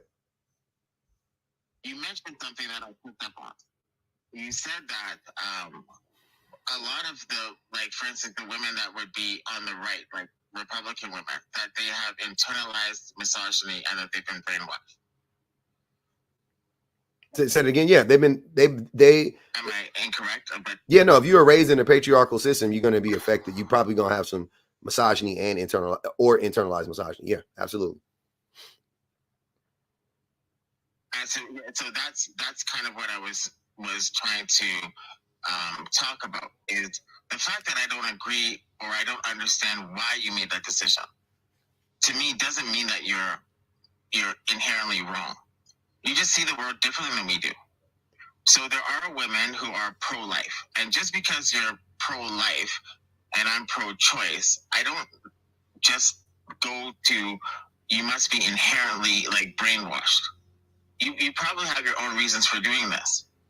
You get me? Like, you probably have your own reasons for why you believe that. And just because that's what you believe doesn't mean that there's something wrong with you. Like, there's, something has happened, like you've been brainwashed or you're misogynistic. And one of the things about, like, this democracy, especially in the time that we are now, where everybody has their vote. Everybody has their vote. Women, men, everybody has their vote. It's not true. So I find it interesting when we just demonize the other side. Many people can't vote. Many people can't vote. But I was trying to understand. Hold on. Where was it coming from? They said, cuz it's Canadian, we don't want to hear it. Intently said, $5 on that ass, please. I'd invite lions, tigers, bears, snakes, and scorpions into my home before I take a chance on him. Oh man. Midnight Snack said, the group of men who statistically don't have healthy and long-lasting relationships with any group of women need not speaking on accountability. Ugh. That cut me deep. Was that directed towards me? I think that was just directed towards black men in general, trying to talk about accountability for women, which I agree with. If we are talking about accountability, many men can't control their nut. They choose not. Oh, many men can control their nut. They choose not to because they don't care if they create broken homes. I hate the term broken homes. Why are these men nutting in women? I mean, that's true. It's a hard term, but it's right. Also, why are these men? It's a broken home. Like, that's what it is. It's nothing. Somebody said you sound like Maya Angelou. That's crazy. Sorry, I didn't hear that. Why are these men? Yeah. Why do men skeet in women? But my thing is if you have intercourse with the woman, it is what it is. At the same for me though, at the same time, I'm just looking at the outcome. Y'all want to focus on when they lay down with each other after the club, or when they laid down, when they was boyfriend and girlfriend and they was hunching with no condom on for 4 or 5 months or a year and they got pregnant. Like, I don't care about that. Hunching gonna happen, baby's gonna come. I'm so tired of having this discussion from like the standpoint of like, y'all got to stop opening y'all legs. Like it's already done and people are hunching. So what is the point? Stop talking about that. The babies are here. Now what? Now the babies are here. And every day that baby is here, you wake up or the men wake up and choose not to be in that baby's life every single fucking day. Yeah. Right? So I don't want to hear shit about, oh, I see it both ways. It's not both ways. It's not. 85% of custodial parents are women. 90% of people, 90% of the time, the women are doing the child rearing, even if the man is there. I don't want to hear nothing about what the role that women play. The same way I don't want to hear nothing about women voting. I don't give a fuck about that. That's the least of my worries. Crody, you need to add a little more bass in your voice. They saying you from Canada, Dapper. You from Canada? Yeah, I am, man. Damn, okay. They called you Crody. I was wondering. But yeah, so the thing, yeah, I don't want to hear nothing I don't want to hear nothing about women voting and trying to compare that to men actively oppressing women in the physical or economically, socially, and all kinds of other ways. If all you got is women voting, I don't care, because they only give you 2 people to vote for anyway. So either way, you're gonna vote for somebody that's gonna hurt women, because they're both gonna both uphold the patriarchal and capitalist and racist system. So it don't matter. One of them is worse than the other one. Okay, but they both misogynistic. Neither one of them care about women. Who gives a fuck? That's what I'm saying. So in a way, you're right? But I'm more interested in how do you get from where you are to where you need to go, where you want to go. So the objective is that you want women and men at their strongest. You want them at their most capable, and you want them functioning and working together as effectively as possible. So in order to achieve that, you would want to understand where they're coming from. Like, so how did this thing happen? Because it's easy to say that, men are just trash. They should just get up and, they just get up and leave their homes. Which is true, they do. You get me? Especially in our community. A lot of Black men, we don't have anybody productive to look up to. Yes, we do. Right? So a lot of, yes, we do. Not really. Yeah, we do. The majority of them don't. That's a lie. Your mom wasn't productive? Yeah. Okay, then you do have somebody to look up to. I do. But I'm talking about our culture as Blacks. What does that have? Right? So what? What is it? Listen to what I'm saying.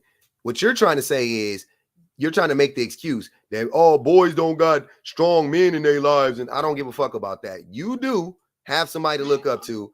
Your mom is somebody to look up to, because the women figure out a way to look up to their mamas and figure the shit out. So I don't want to hear that men can't do the same fucking thing. If you need a man to look up to, that is misogyny.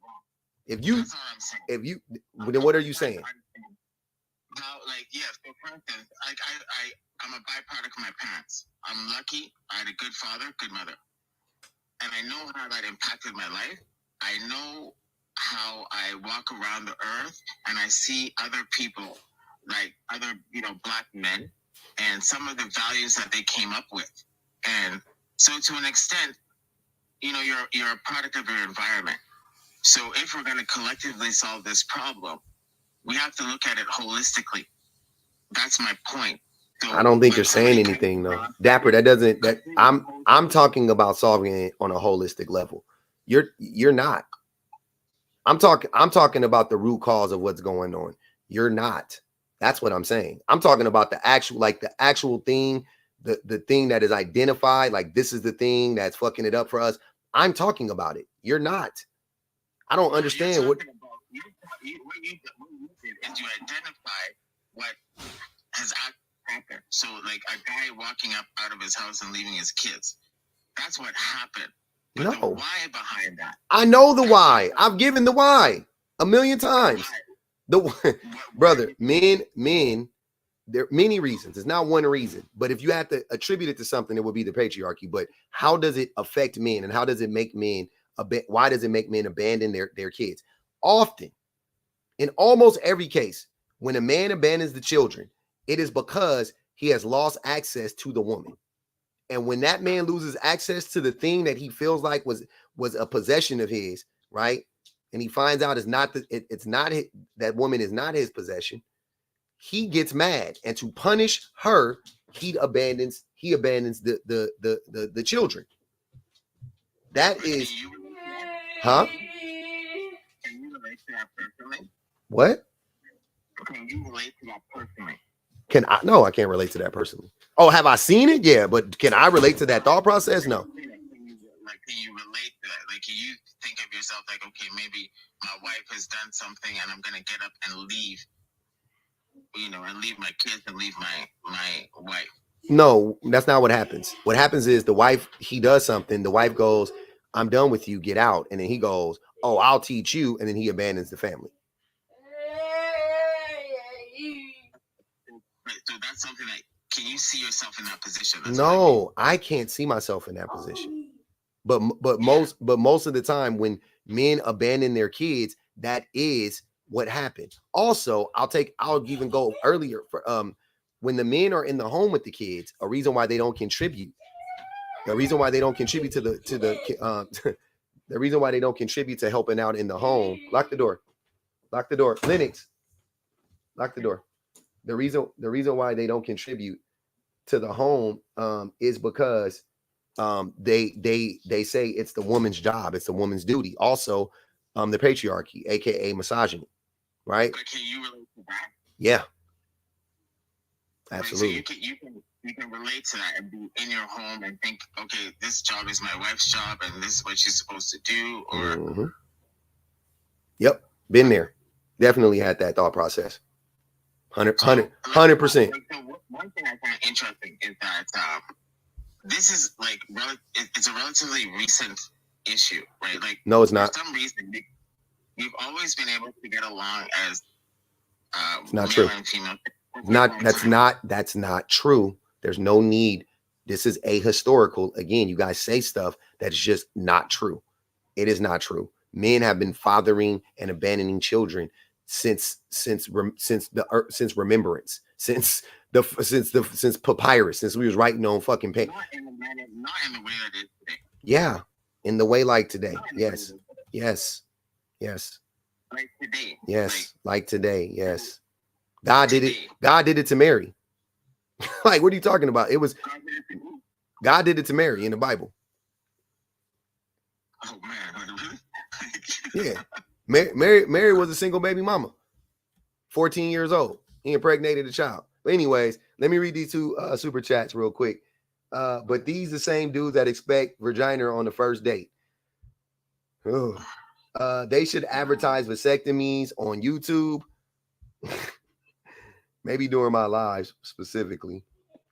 Midnight Snack said, I've noticed that a large portion of the male collective are in a state of arrested development. I can't believe you have to explain this ish to these dudes. Me either. But I also know that we are in a state of arrested development. Yeah, you know what? Actually, I completely agree with that 100%. 100%. I completely agree with that. Yeah. But you saying that, but you acting like this is a new thing is wild, because it's not a new thing. It's been forever and a day. No.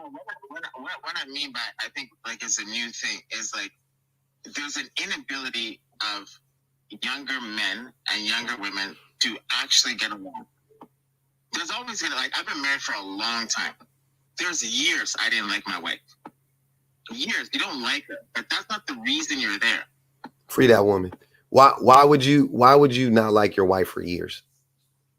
Because you're doing a difficult thing.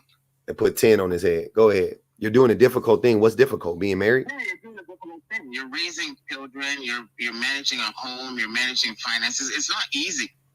So of course there's going to be times where she's not your best friend. But if that is the reason that you're married, then I always think like you're doomed. You're doomed. I'm doomed. There's no other relationship you're gonna have in your life that lasts as long as that. If I expect to like my wife for the duration of my relationship, I'm doomed. I'm saying that if somebody tells me that I like my wife for the entire 40 years that we've been married, I'm saying you're lying. I don't take, not every day, but not disliking her for years is crazy. It depends on how long you've been married. So you can be I don't give a married fuck for how long like, you I've was been married. for a long time. You haven't been married that I long. wouldn't say I dislike her. It's not that I dislike her, but there's years that you just fall into your routine. You're just doing what you gotta do. You get me? You go to work, she goes to work. I clean this, she cleans that, and you're just going through the motions. And so why didn't you fix it? Why did I fix it? Why didn't you fix it? Why, if you were unhappy, and here's what I'm saying about men in relationships, what I be talking about, how men don't do any of the emotional labor. You just said you were unhappy with this woman. After the first month, why wouldn't you go to her and be like, hey, I'm really unhappy. There's something going on. There's a disconnect. Let's address it. Because that's not the reason I'm there. Sir, that's not an excuse. You're I'm not there for her to make me happy. Yes, you are. Of course. No. Why are you with, so you're there for her labor? Is that what you're saying? Well, and so you're there for her labor. No, we're raising our family together. Yeah, on her labor, on her back. No, not on her back. Of course it was on her back. Why else would you put up with it for that long? She was doing the labor in the relationship. She was doing the labor in the home. So you needed her. You were using her. If you're not there, think about what you're saying. I don't think you understand what you're saying right now. You're saying that you were in a whole fucking marriage with your wife. I don't care how long you've been married. You ain't been married that long. But you didn't like your wife for years. When I say I didn't like her, I mean, you're not tickled by her presence. Nah, bro, don't try to change it up now. You said you didn't like her for years. And then I asked you, well, why didn't you address it? And you said, well, that's not what we're there for. You're not there to make each other happy. The hell are you talking about? Of course, that's baked into it. That's not the only reason, but that's definitely a big ass reason. My brother, I'll tell you something. I'll tell you, there was a moment that I understood. Hold on, let me read the super chat. Jay Meyer said, men only like the reputation of being a family man. Absolutely, Jay. That's what I be getting to. They only like to be able to say they was married. So you get into this routine, right? You have children, and especially when you have more than one. For me, my objective is those children. So you got to provide a safe environment for them. You got to provide a clean environment for them. And you got to raise them so that they can be productive members of society and reasonably pursue whatever it is they want to pursue in life. And you know what a part of that, you know what's baked into that? What's that? Your happiness and the happiness of your wife, because your child's happiness is directly connected to the happiness of your wife. And if you weren't happy for years, that means your wife wasn't happy for years. And if your wife wasn't happy for years, that means your kids weren't happy for years. So you were actually, sir, you were actually contributing. The thing that you were saying that's what you're there for, you were actually not, you weren't fulfilling that, right? They put 10 more, so they got 20 on that boy head. That's crazy, Dapper. I don't think y'all really be knowing what y'all be saying when y'all say that type of stuff. You really think that's rational? You weren't happy for years, and meaning your wife also wasn't happy for years? No, it wasn't. Maybe I articulated incorrectly. Okay. What I meant, he's not your best friend. Like you get into this routine where you're just going through the motions. So yeah, maybe the first 4 or 5 years of your relationship, you're very happy to be married and everything's going good. You have, one child and you're doing all those nice little things that, people take pictures and post them on TikTok. And then after that, you have another child. And then after that, you have another child. And you just get into the routine of life. And there's nothing wrong with that. There's something wrong with that. Absolutely. That's unhealthy. That is not healthy, sir. And there is a way to stop that. Like y'all really trying to sell people on being in men aren't beating this case. We want cellmates, not soulmates. We really not beating that. That case is that shit is following us right now, like a rap sheet. It's crazy. Let me read the super chat though. Erica said, according to the NY Times, Michelle Obama couldn't stand husband Barack for 10 years of marriage. Yeah, and she should have left that man. Y'all, wait. Y'all think that Michelle Obama is the standard? Y'all think Barack and Michelle Obama? I don't care nothing about Michelle Obama or Barack Obama. To me, I ain't gonna even hold you, but definitely when they giving advice on marriage, they are both wrong. They are both, the ends do not justify the means. That woman should have left that man, whenever that happened, she should have left that man months, 10 years of being upset with the human. Like, come on, y'all. Y'all tripping. Why do you think that happened? So, like, I would look at it that you're talking about two people that have achieved the highest office in your country.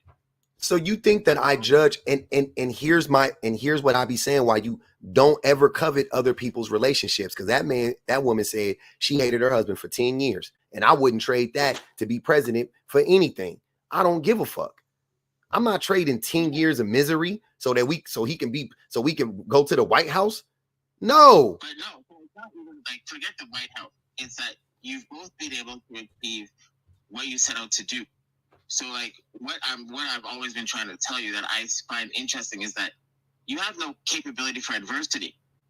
Like, so yeah, you're not gonna like her every day, and so then when you don't like her for 1 month, 2 months, 3 months, a year, then you just get up and say, you know what, this ain't working for me. You're not making me happy. Either we address it or I'm out the door. Sir. That's not how anything. Yeah, that is actually that. More people need to do that. We need to normalize that. Secondly, more men, hold on. If you are unhappy, more men need to start doing more of the emotional labor and going to the women and pointing out that they're unhappy, and stop waiting on the woman to. I just wasn't real. Sir, you saying different stuff. What is it? Is it Uchi Wally Wally or is it one mic? I need to know. No. What I'm saying is, when I say, like I told you that I misspoke when I say I didn't like her. You keep saying the same thing though, Dapper. You're just saying it in different ways. I'm saying I get what you're saying. You're just saying the same thing in different ways. It's the same thing though. You could try to like lessen it. You try to mitigate it. Now you could try to, you know what I'm saying? Like, oh, it's not, oh, I didn't hate her. I just strongly disliked. Wait. I didn't strongly dislike her. But every day you don't gotta like the person you're like, however you swing it, it was an extended period of time when you didn't like your wife. And you did not think in your brain that I should go to this woman and talk to her. Men would rather, here's what I'm saying. And you are proof of exactly what I be saying about men. If these relationships didn't benefit us, if that relationship with your wife wasn't still benefiting you, even though you were unhappy or upset or whatever the case may be, you would have left. But it was. And in all honesty, I can almost guarantee you the reason why you were unhappy was because she was unhappy with you. No, I wasn't. No, that had nothing to do with it. Oh my God. No, it had nothing to do with that. It was just that you're trying to build a life. So my wife and I, yes, we're happy today. But we're happy today because we have money, we've accomplished things, and life is a lot easier. But during that period when young people are establishing themselves, you're not going to be happy. When you go to school as a child, who told you that? Who told you that? Don't project that. You projecting. That you weren't happy. Don't put. You have kids? Yeah, talk about my kids all the time. So during the summer holidays, do you not notice that your kids tend to wake up very early by themselves, and then when they get to school time, you have to drag them out of bed? Okay. School isn't fun. You're doing it for a reason. You're doing it because of what you will get after you go to school. No. So wait. You're comparing school to your relationship. It wouldn't be a one-to-one. School would be work. Relationships are work.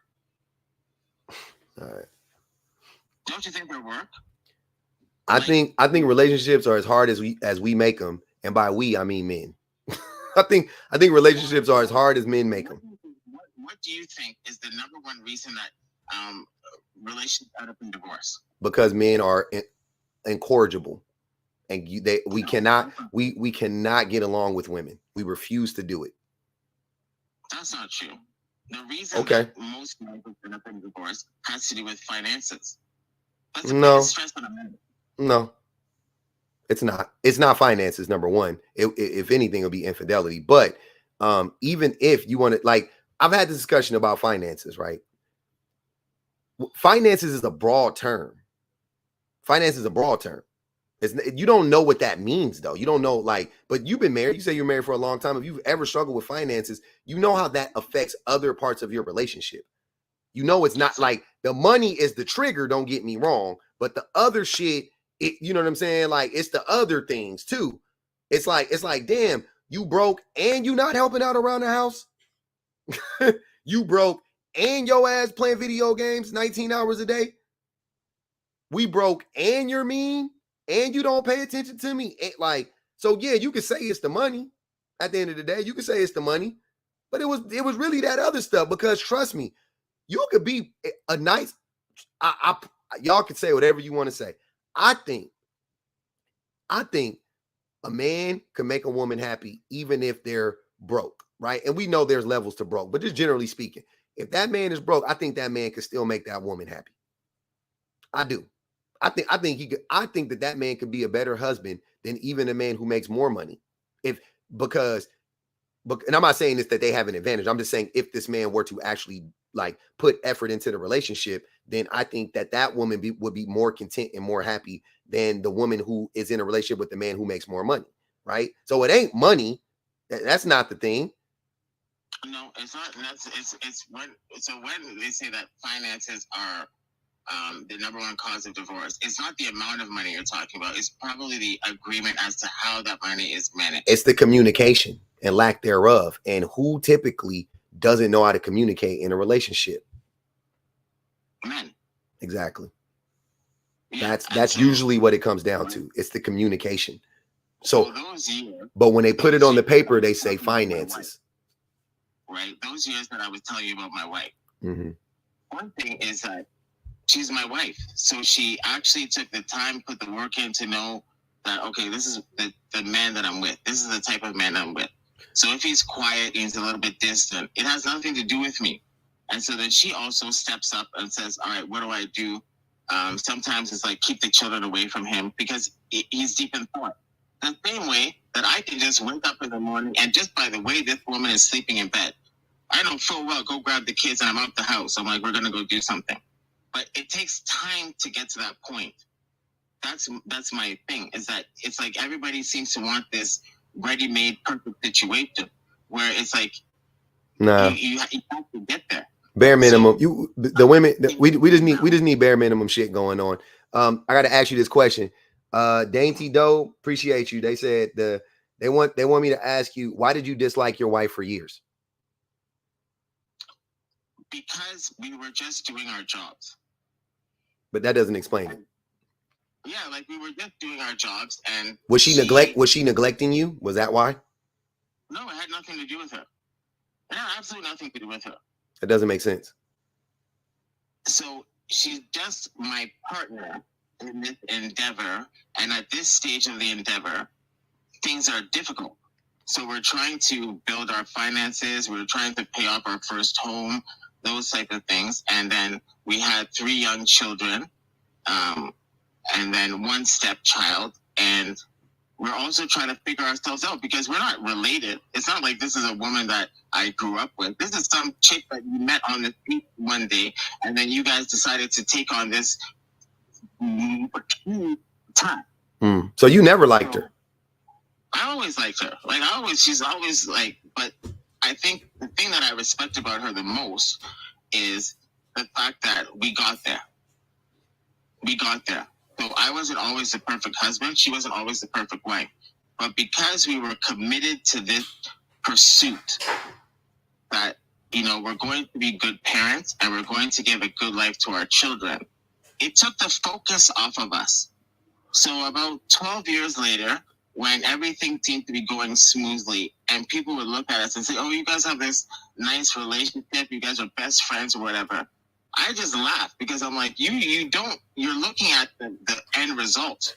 You're not looking at how we got there. Casual, they have one more question for you. They said, did you ever cheat on your wife? I don't know if you're going to tell us. No. Never? No, I like running too much. I don't have time for chicks. I didn't like that at all. Okay. Did she ever cheat on you?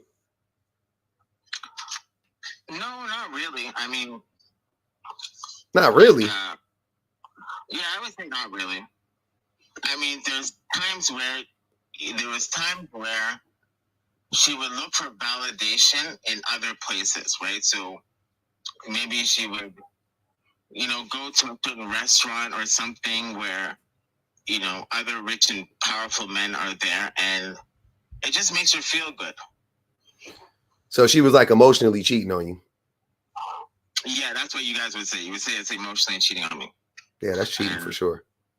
And I was just like, okay, whatever. Because if she tells me when I get up in the morning and I, put on my suit and she's like, oh, you look handsome, I don't really believe her, to be honest. You're my wife. You're supposed to say that. But why wouldn't you believe that why wouldn't you believe, bro, you sound like you don't like this woman at all. Like, God damn, do you like this woman? Like, you sound like you don't like her one bit. This is crazy. I don't think you like her. When your mama tells you, oh, you're handsome, it's like, okay, you're my mama. See, you projected. I gotta tell you something. Do you know that none of y'all could tell me that I'm ugly because my mama told me I was handsome my whole life? Y'all can't tell me shit. I would never believe you.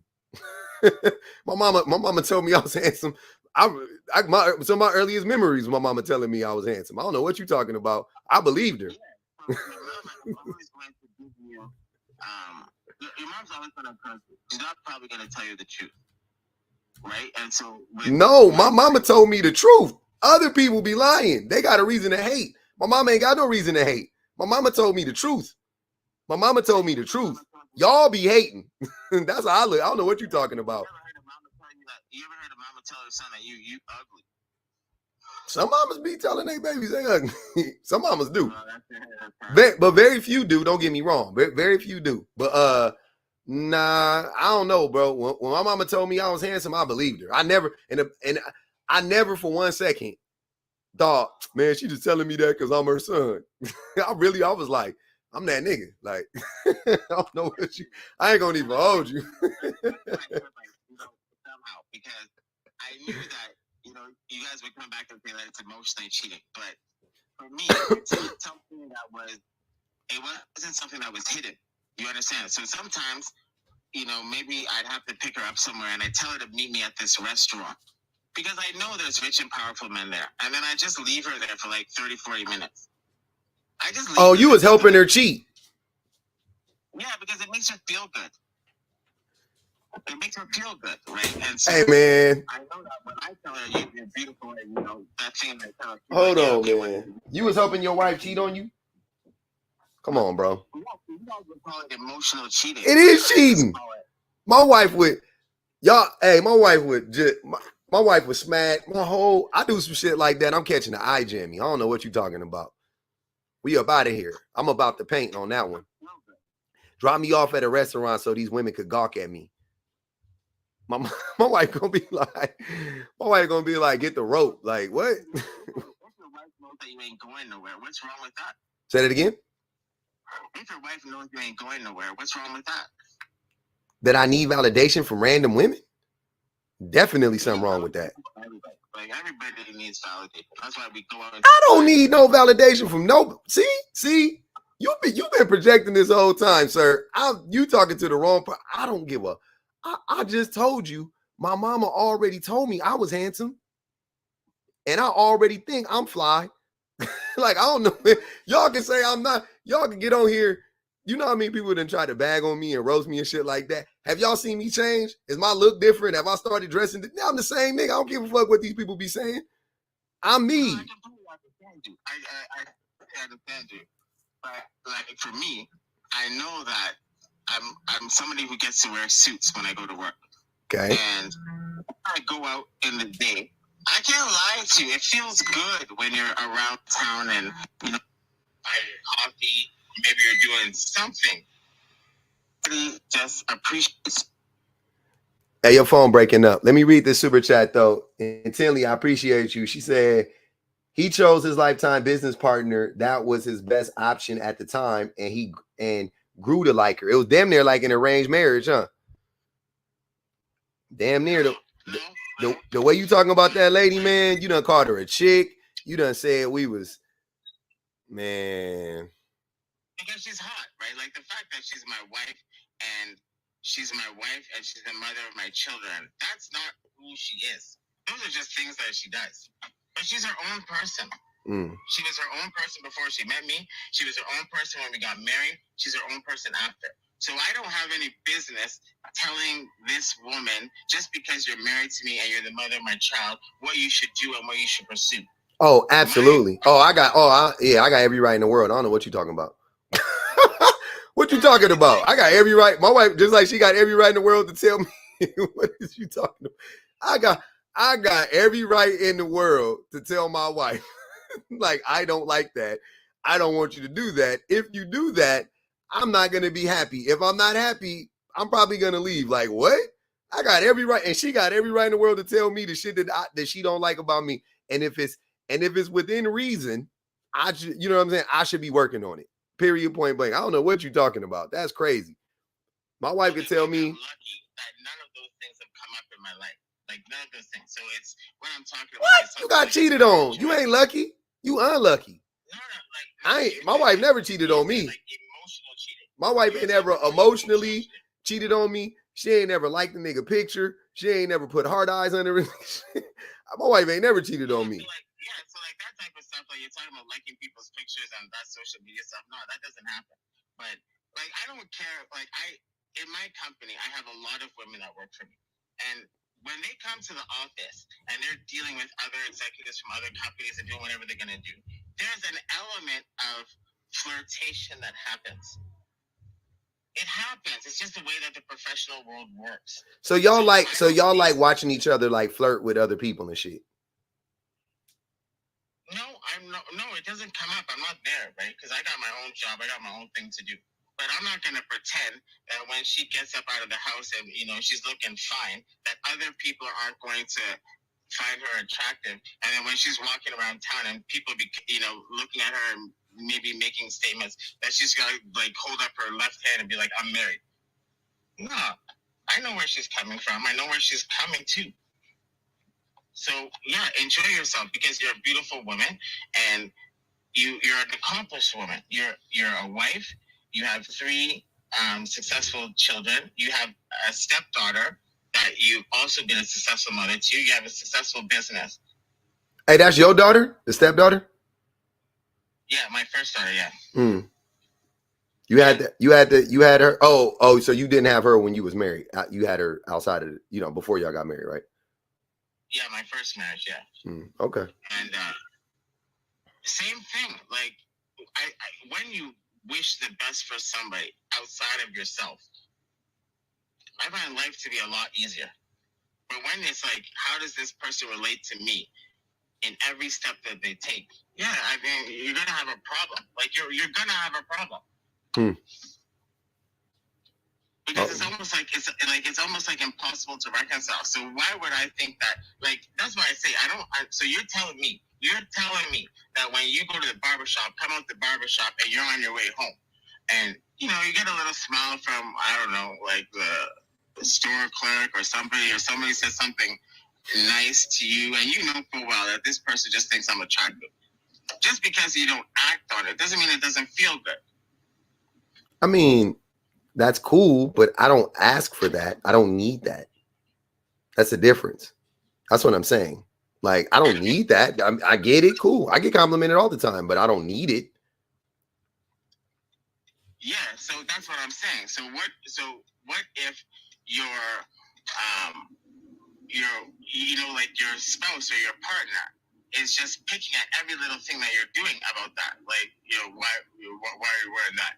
That type of thing. I'm like, if you're in a committed relationship, and that's the difference between a girlfriend and a boyfriend to me, is a girlfriend and a boyfriend, or a husband and a wife, is you are taking on an objective, right? Like, you get married to have children. You get married to build a home for those children. And that should come first. And if that comes first, you tend to get along better, even when you're not each other's favorite person. I got to read the super chat. God is Cold said, how this dude got me missing prototype and GV. Well, I don't even know what that means. The prototype and GV are two dudes that be on the panels a lot, man. And yeah, they're a little problematic, but she's saying that you are worse than them, apparently. Oh, really? Yeah. That's terrible. But Yeah. If you doing worse than G Vizzle, you doing worse than God's Vessel. That's bad. That's bad. That's definitely bad, man. You gotta do better, Crody. Y'all, we wildin'. You know, I know a lot of my friends, everybody is like, you know, divorced or having issues with their baby mamas and that type of stuff. And I've been able to avoid all of that. No, sir. Here's what you don't get to brag. You had a shitty relationship. You had a terrible relationship. You did. With who? With your wife. No, I didn't have a shitty relationship. Of course you did. Your relationship was terrible. What are you talking about? Why would you say my relationship was terrible? Because you told us it was bad. Sir, your words, not mine. What would make you think that? Because, like, you're creating expectations for people that are just not realistic. Like, you can't be married to somebody for like 20 years and think that this person is going to be your favorite person all the time. Like what the lady said, that's what Michelle Obama was talking about. She wasn't saying that I should have left you in that time. She was saying that this is what marriage actually is. That's what it you actually and is. Michelle Obama are both wrong. You didn't say that whether I like the person or what not. vow did I make? To be unhappy for 10 years during my marriage? I didn't make hold on, Dapper. I never made a vow to be unhappy in my marriage. Hold on. I never made a promise to be unhappy for years upon years in my marriage. I never made that vow. I don't know if y'all made that vow. That's a fucked up vow to make. You should have read the contract better. Because I didn't make that vow. And I definitely don't expect my wife to be that person. That's crazy work. Let me read the super chat. Evie, appreciate you. I don't know if I could say this, but he sounds like a closeted guy who got married to hide his true nature. Oh, you said it. It's like, so you can say it. Public, Antoine said, public, somebody said Dapper needs to go into Urkel's transformation chamber so he can get the Stefan Cool jeans. Oh my God, man. This is crazy. Hey, what's up, Imperfect? Hey, thanks for letting me my first time up here on your platform. Been watching you for a long time. I just have like a question for Dapper. So are you telling me that men need validation all the time like children?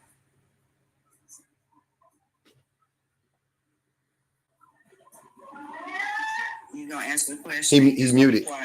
He's muted right now. I don't think. There you go. I wouldn't say that. No, I don't think men need validation like children, but you know, you're working with a thing, right? So it's like men have their traits, women also have their traits, and if you know that you're dealing with a man and you're not comparing that man to yourself, I think things become, you know, evident. I know that my wife is a woman. I know that she has different reactions to things than I do.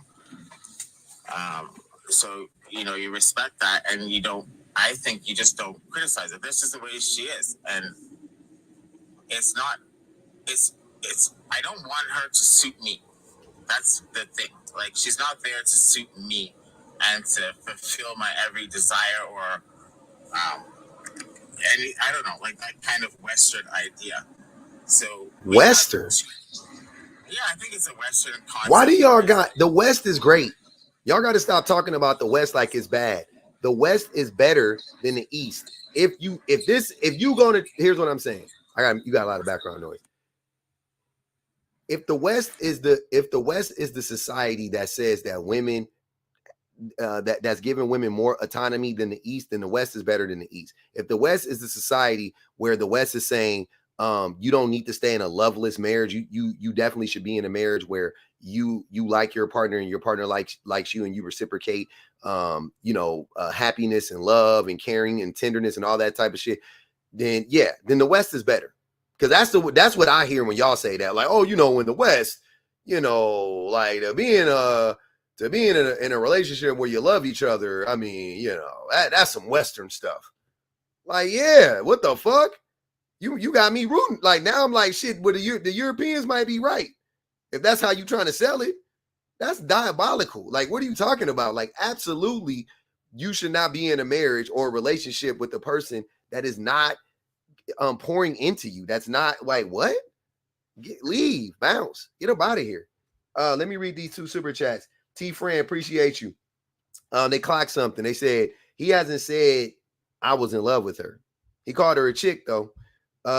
Jay Lovely, appreciate it. Jay Lovely said this is his second marriage, probably why his first wife left. Híjole. Let me check my you could go imperfect. Let me I gotta check I'm checking the It sounds like to me that your marriage is more of a business arrangement, and it just seems like you weren't very fond of your wife in the first place. And why is it that y'all men always want to have struggle love? Like, nobody don't want to struggle with y'all no more. We tired. Like, what is wrong with y'all?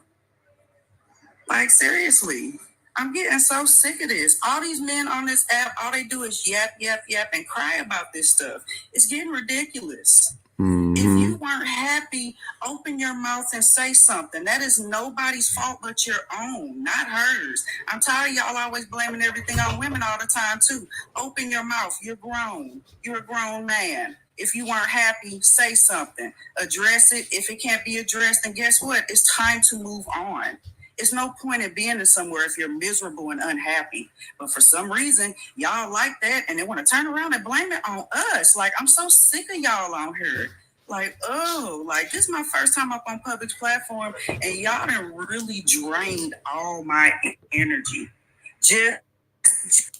That's just with you and the other one beforehand. Like, he was just, I don't even want to. You know why? Him immediately. You know. That's why I like public platform, because he lets me know how many dangerous, unhinged people to unblock. Because I've blocked a lot of people because of what y'all show me on his platform, and it's ridiculous. You know what it is. You know why so many men be talking about struggle love, because men know that we are inherently going to fail women. We know we are going to inevitably, I should say. We know we are going to inevitably fail women in the relationship. We know it. So we prime the women for being in unfulfilling relationships. We prime them for that. Through thick and thin, rich or poor, blah, blah, blah, whatever the fuck else those vows say, right? And we try to trick them on our wedding day because they don't know what that actually looks like. Most people don't actually think about what it looks like, right? You get them to sign on this fucking contract and trick them with these vows and shit. Then you get into marriage and then you try to, and then you start acting up, and then they go, oh, but you signed on the dotted line. Like, I didn't sign up for this. Like, what the fuck? We are unhappy for 5 consecutive years. I'm out. Oh, you said for better or worse. And this is worse. No, nigga, this is wasa. This is wasa. Nobody signed up for wasa. I signed up for worse. I didn't sign up for the worst. I didn't sign up for the worst. Y'all, like, you know what I'm saying? These Disney movies for when we're little girls, and I was born in 82, so I came from, you just need to give a man a chance and build him up. Well, you know what? I'm tired. You grown. Build your daggone self up like we do. It's ridiculous. Y'all I didn't say that at all. Like, everything else, it's ridiculous. You want way too much. Drain us and take I didn't notice. I didn't say anything about my wife. I didn't say that she needs to do something. No, it's just ridiculous. I'm so sick of you men up here. But you're talking about something that you can't do. That's my point. Like, as a society, there's a reason we celebrate people who have been able to maintain relations for a long time. Even if it's your brother, your mother, your friend. It's not every day you get along with the person. Just because you have a fight with the person or you don't get along with the person, you don't bounce.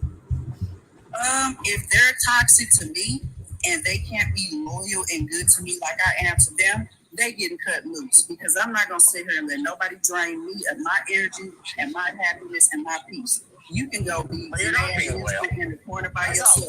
I've cut out a lot of people because they were damaging me and my mental and physical health. So when it gets to that point, you got to go.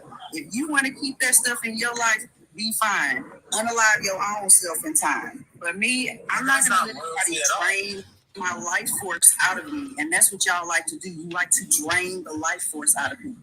I have a question for you, Dapper. China said, if a stranger tells him, you believe them? If a stranger tells me what? Sorry, I didn't get that. That you're attractive, I think. That I'm attractive? Yeah, I think like, because you were saying like you don't believe your wife, but you believe a stranger. No, it's not that I don't believe my wife, but I expect it out of her because she loves me. But you said I don't believe her. But you said I don't believe her. Those were your exact words. I got another. Aaliyah said I'm tired of him. Cheryl called you Dusty Dan. Yeah, this ain't going well, but they still got 20 on that boy head, just FYI.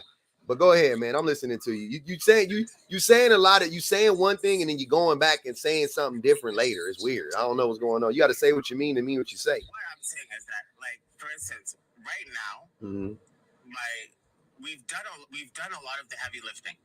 You understand? So it's easier for us to enjoy each other because we don't have all of that work to do. So a lot of the things that I hear people talking about in terms of, oh, she doesn't give me this or he doesn't give me that or blah, blah, blah, blah, blah. I'm like, it's the stress of what you're doing at the time. Because if you notice, these are things that, like, basically young people say. But what do you expect's going to happen? Like, what did you expect's going to happen? You're now starting your career. Both of you are trying to build your careers in society. You have young children, which take a lot of work. You're trying to build your finances. Why don't you think you're going to be under pressure? And why don't you forgive yourselves a little bit for not being at your best all the time? Because it gets better. I don't have to worry about the same things I did when I was in my late 20s, early 30s, but we got through it. And so our relationship now is not like, it didn't start off in the gates like that. It's a result of a lot of hard work and commitment. I'm so confused. Your marriage and my marriage sound completely different. Me and you got completely different. Like, I do not view marriage in that way at all. That's crazy. I don't know what you're talking about. This sounds like made up to me. For the entire time that you've been married, your wife has been your best friend, and your relationship has been lovey-dovey 365 days a year. The first part, yes. My wife has been my best friend by far in my relationship pretty much since the day we've been together.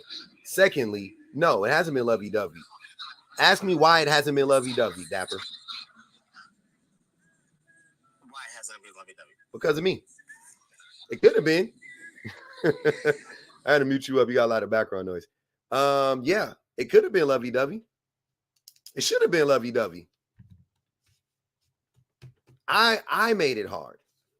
I made it more difficult. I wasn't listening. I was being combative. I was, lying, gaslighting, whatever. I was doing all of that stuff. Yeah. But it could have all been so simple. It could have all been so simple. If only I would have figured this out 10 years ago or 12 years ago or 15 years ago. You know what I'm saying? Like, could have all been so simple. If I just would have approached my relationship with a lot more integrity and a lot more patience, and actually been committed to doing the things that I needed to do and was more open to listening and growing and all of that. You know what I'm saying? All of that stuff. Like, if I did that, my relationship would have been, I never would have had a complaint. Ever. There would be nothing I could say. I can't complain today, to be honest with you, because everything that my wife has ever done to me was a reaction to something that I did to her. Right? Whatever I could say about her negatively, it would be like, but I only did that because like something that I did, you know what I mean? So she was like, I did whatever, and she ain't never did nothing crazy, but whatever it was, it would be oh yeah, you remember when you just didn't freaking give me a kiss for 2 weeks? It'd be like, yeah, because remember you lied to me about da da da da. Oh yeah, I did. Yeah, you're right. Remember? Yep. Yeah, remember you didn't give me no vagina for a month? Yeah, but remember what that fight was? Remember what led to that fight? You did X, Y, and Z. Oh, yeah, you're right. That's why I'm saying if my wife was if I was unhappy for a year, it was because my wife was unhappy for a year, but my wife would have been unhappy because I made her unhappy.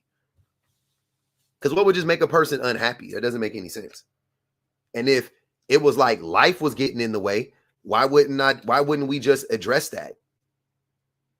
You see what I'm saying? Like, why wouldn't we just, if it was just like, hey, you know, we're just not spending enough time with each other. You know, the kids, we got to wake up every day. There's a grind. Why wouldn't you just make it? Why wouldn't you just like wake up and then be like, yo, every week we need to make sure that we go out and, you know, we get some alone time with us, right? We got to make sure we're doing that, checking in with each other every week. It's just, you know, it's just the whole thing is just going over and over and over again. Every day is becoming mundane, yada yada yada. We need to make sure that, you know, every day is more like,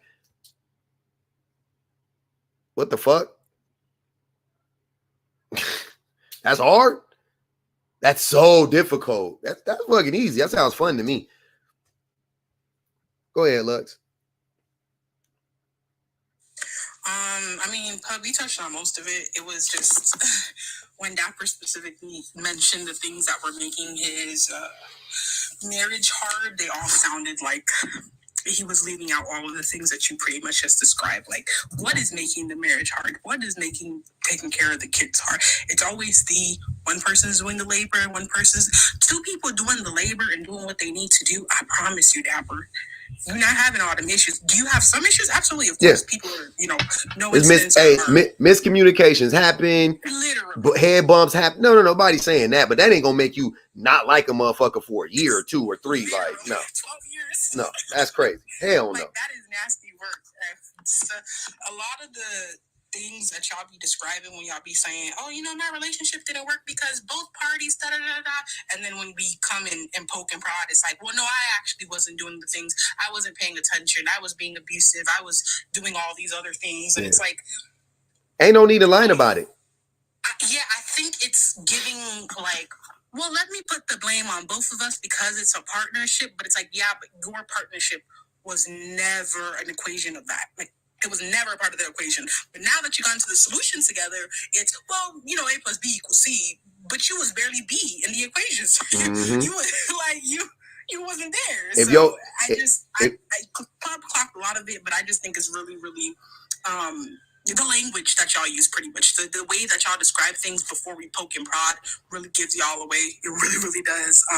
We have to poke and prod to figure out the fact that you was struggling to do the things that you were supposed to do. And again, it's not even, some of the things you described weren't even like actual issues. Not that they weren't issues, but like they're fully self-corrective. Like you yourself could have stepped up to the plate and corrected 90% of the stuff that you absolutely.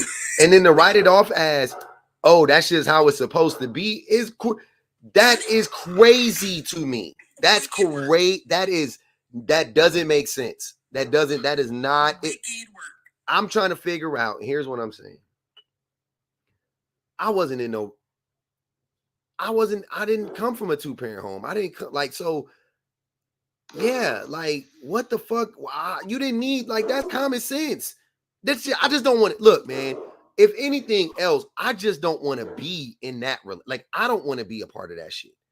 If not for nothing else, like, I don't want to be. Maybe that's just me because I'm selfish. Because I'm not tolerating shit. Like, I don't know about other people. Hold on, I'm not tolerating shit. Hold on, let me read the super chat. I'll let you go. Osa said, safe to say, a pub can evolve. Most men can too. Osa, that is literally what I be saying all the time. Now, I have been told by some of my friends, some of my family members, and some of my mutuals on here that may not be the case. They trying to sell me on I'm a rare breed, and I'm trying to tell them absolutely the fuck not. I was diabolical. Y'all not about to do that. You know what I'm saying? Like, I'm gonna tell you, I'm in the strong camp of if I can do it, anybody can. That's how my brain is working. I'm like, me, y'all, if that's what I'm, hey man, Talk to me. No child left behind policy for changing. For changing, like, hey, but child left behind, but I will say, I also, which I spoke about many a times, is my politics have helped me to understand these issues better. You know what I'm saying? So me having the politics that I had before coming in these spaces, I already understood all of these concepts. They were just applied to different things. You know what I'm saying? So I already understood racism and capitalism. I already understood that. It wasn't so when I got into the patriarchy arena, you know, which is the granddaddy of them all. It wasn't like I wasn't like, oh, this is crazy. What is this here? It was like, oh, this is where all this shit started. Yeah. Oh, I see now.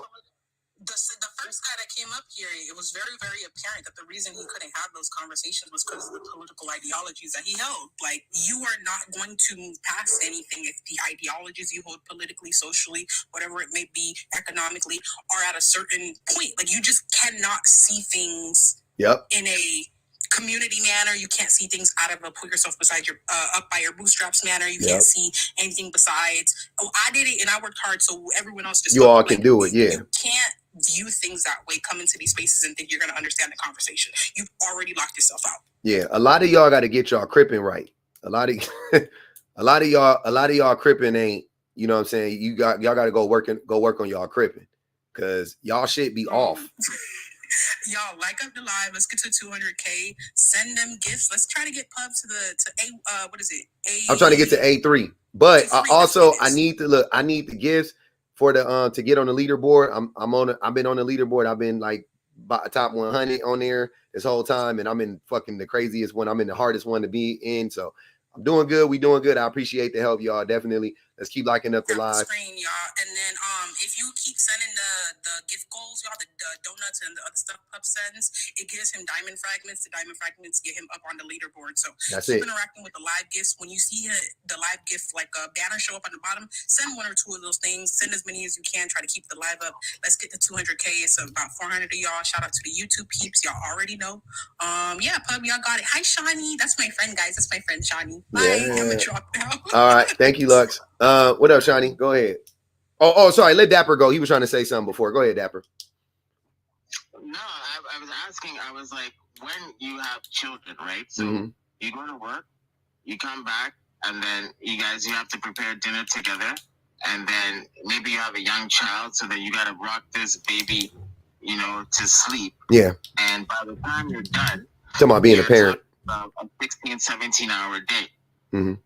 Yeah, you're talking about being a parent, so you just got to be more deliberate, and then make sure that you set time aside to go and talk to that woman face to face. And you know what I'm saying? Everybody's done it. The thing you're describing is stuff that we've all done multiple times. So yeah, I know how it works. Yeah, I know that's what you're doing. So what I find interesting is when somebody doesn't forgive the other person for not having maybe the energy to address your relationship. But why don't you? If you don't have the energy, A, that's a choice. B, if you don't have the energy, it's probably because your partner isn't helping you out. Because it ain't that fucking hard. If two people are contributing, it's not. If two people are helping, it ain't that fucking hard. What are you there? Like, I get one person. I get like just the dad, just the mom. Cool. I get that. But here's what I'm saying though. Let's say it was just you. Would you make these same excuses for neglecting your child? No, you don't neglect. No, that's what I'm saying. Like, so something happened to your wife, right? God forbid, right? Would you make the same excuse for not showing up for your children because you had other engagements, because you were so tired because you had to go to work or whatever the case may be? Absolutely not. So why did you do that for your wife? My guess is you don't like that woman. Oh, I do. Of course. You kind of like her. You like what she can do for you. No, I like what we're able to do together. Yeah, but that's what she can do for you though.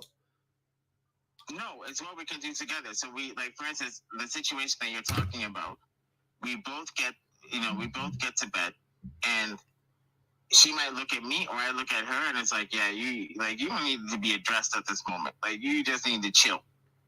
You don't gotta do anything for me. You don't gotta like address me because I know what you've been through the whole day. We've both been at work the whole day. We both come back, have to deal with these kids. You're exhausted. So there will come a time where this will pass. The kids will get older, whatever, then you don't have to do this all the more, and then we can enjoy ourselves. But because we've been able to go through that together, I think our relationship is stronger.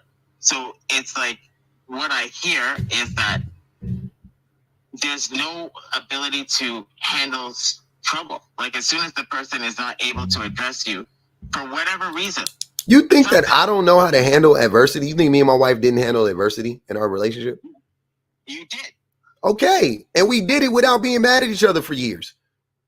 No, you didn't say that. You said what you said was that. Well, she might actually been mad at me for some years. I don't know. Because of what you were doing. You said what? You said that the state that your relationship was in for a few years was because of what you were doing. Oh no, I'm saying that whatever. If my relationship is hard, it's because of me. Even right now, today, not just back then. Right now, today, if my relationship is difficult, it's because of me. I know that. But what you didn't say was that your relationship survived because of her ability to support you in that time when you weren't doing what you were supposed to do. Our relationship survived because my wife was willing to put up with a lot of bullshit for me. Yes. It had zero to do with me. I can't take any credit for it. Do I recommend now? Do I wait? But here's where you and me differ. Great that my wife stayed. You know what I'm saying? Like I'm lucky, right? I recognize that. Would I like if I had a daughter? Would I tell my daughter to do that? Fuck, hell no. Would I tell any woman, like anybody I knew personally, like you just got to stick it out. I know being bad for. I know being down for. Don't no woman owe that. My wife wanted to do that for me for whatever reason. That's her. You know what I'm saying? Like she loved me, whatever she felt, that's her thing. You know what I'm saying? But she knows, and I know she didn't owe me that. She didn't owe me that. She doesn't owe me that to this day. But you wouldn't do that for her. I ain't gonna even hold you. I probably wouldn't have. That's the difference. Yeah, I wouldn't have. Now, I'm saying if she was acting like how I was acting, no, I wouldn't have. I'm not gonna say probably, I wouldn't have. But if something happened to my wife or something like that, definitely, that's something completely different. You know what I'm saying? Like some external thing affects us, I'm down. I'm not even tripping off of that. But like, if she was just like abusing me, like neglecting me, lying to me, like things like that. Oh no, I'm not sticking around for that shit. I'm not sticking around for that. That's what I'm saying. I'm not being a hypocrite. I'm not going to say that my wife should have done that or whatever the case may be. I fully recognize that I was lucky. And here's what I'll be telling people all the time. Y'all will never make me hate that woman. I owe her everything. Like I'm not going, I owe her to be a better person. I owe her to try. I owe her the effort. I owe her all of that stuff. Huh? But how would you owe her if she just gave up on you? She didn't. She knows it. If she did, I wouldn't owe her. What are you saying? If she did, I wouldn't owe her. But she didn't, so I owe her. I owe her. I don't owe her. Listen to what I'm saying. One of the things, the way I look at this stuff is, I think it would be really fucked up for my wife to put all this effort and energy in to helping me become a better person, right? And then I'm actually becoming a better person. And then I fucking leave her. And you said that you wouldn't have done that for her. No, for two reasons. I don't know how to do it. Even if I wanted to do it, I don't know how to do it. I don't know how to do it. And two, I don't think how I looked at it, I'm not built for that shit. I'm not a ride or die in that way. You know what I'm saying? Like I'm not like that. And I'm a man and I'm very inherently selfish. So if you're not giving me what I need, oh my God, I'm not like, if she did it now, I would stay. Do you see what I'm saying? Like I would owe her that too. But back like in that day, like before any of that happened or whatever, and we were just together and it was like year number 2 and she was like lying to me and no, I'm not, what the fuck am I staying around? And nobody owes anybody that. That's what I'm saying. Regardless of who dude, if somebody cheats and the person that got cheated on stays, I'm not going to shame that person for staying. Also, I'm not going to say, oh, that was the right thing to do. You should have stayed. You see what I'm saying? Like, if you want to stay with the person, that's your choice. I would never be like, oh, you're wrong for staying. Like, it's not a right or wrong thing in my mind. That's not what it is. But I am saying, no, once that happens, right? Once you, like, you are that, I'm acknowledging the role that I played in the relationship. You see what I'm saying? Like, which are two completely different things. I was the cause of the pain and the difficulty and the yada, yada, yada. I don't want my relationship to be like that anymore. So guess what? I got to change. Boop. But your relationship belongs to her. That's what you're saying. Because if you were in her shoes, you wouldn't have done it, and there's no relationship to speak of. No, what are you talking about? It doesn't belong to her. It's our relationship. You're missing the point. I have so much control over my relationship. You're missing what I'm telling you. It's definitely not hers. It is mine. I'm the one that actually I have the control over the relationship. And what I'm saying is I have the ability to make my relationship as good or as bad as I want it to be. But when you made it as bad as it was, she was the one who held on to it until the point where you could get better. Yeah, and she didn't have to do that. But what you're saying is that you wouldn't have done that for her. Yeah, we already went through this, yes. Yeah, so we're different. Dapper, you steady going around in circles with this man. I mean, this is just really getting crazy right here. He didn't told you this. See, us women, we are conditioned and taught to endure you all's bull. That's why that's crap. That's crap. That's a human trait. No, that's not a human trait. That's not. She imperfect is 100% right. That is not a human trait. Most men ain't staying. Most men are not staying, sir. And you probably wouldn't either. And it's your fault that you sat there for 5, 7, 12 years and sat in silence and did that. That's your fault. Nobody else's but yours. So don't blame it on your wife, but nobody. No, it's my choice. You sat up there and said you didn't like this woman. Like, that's crazy. Also, she didn't, imperfect. It don't sound like she actually did anything to him. You know what I'm saying? It just sounds like life was lifing, and instead of him addressing it, he was just like, nope, this is how it should be. I'm going to suffer through it. There's nothing to address. I didn't say that things were difficult between us. I didn't say that we were fighting or anything like that. I was just saying that when I come home and I have to put the children to bed and I have to read their books and go through their homework and that little stuff, at the end of the day, when I go to bed, it's not like when we were newlyweds. But I understood full well that it's because of what we're doing. It has nothing to do with her. The same way that it had nothing to do with me when, maybe she was like, I don't want to talk to you today. I don't want to talk to you right now. What I'm saying is that if you don't have the ability to endure those things, then your relationship really isn't anything. Because what you're talking about is when you were at your worst, your wife was beside you. And you're like, if my wife was at her worst, I wouldn't be there. No. See, you missing it. I want to be clear. I'm saying if my wife was treating me worse, if my wife was it ain't about where she was at. If she was at her worst, meaning it was external, I would be there. If it was like she lost her job, she got injured, she got, you know what I'm saying? She got sick. Like, I don't give a fuck. Yeah, I'm there for that type of shit. But if she was the actual thing that was, hold on. If she was the actual catalyst for the struggle, no. But like Imperfect said, men and women are conditioned differently, right? Unfortunately for women, in this particular case, women are conditioned differently. Women are unfortunately conditioned to stay. Women are unfortunately conditioned to be like, oh, he's a good man. I'm gonna stick beside him, yada, yada, yada. You don't hear men say stuff like that. You never heard a man say, that's a good woman. You got to stick beside her, man. She gonna work through it. You ain't never heard two men tell each other that. Ever. I've never heard it. Never. Never. I knew full well when I stood there that day and made those vows that I was deadly serious. It has nothing to do with her. What I will endure. I'm not teaching nobody to endure shit in a relationship. I'm not teaching nobody to endure stuff. Like, nah, you can do better than that. You can do yeah, man. That, like I said, I know I was like, I know I'm lucky. I know I'm fortunate. I know, you know what I'm saying? Like, that's why I got it. That's why I would never not give my wife that credit. I will never not give her that credit ever. She always gonna get that credit. Now people say you a better person than me. I mean that with all the respect in the world. She is a better person than me.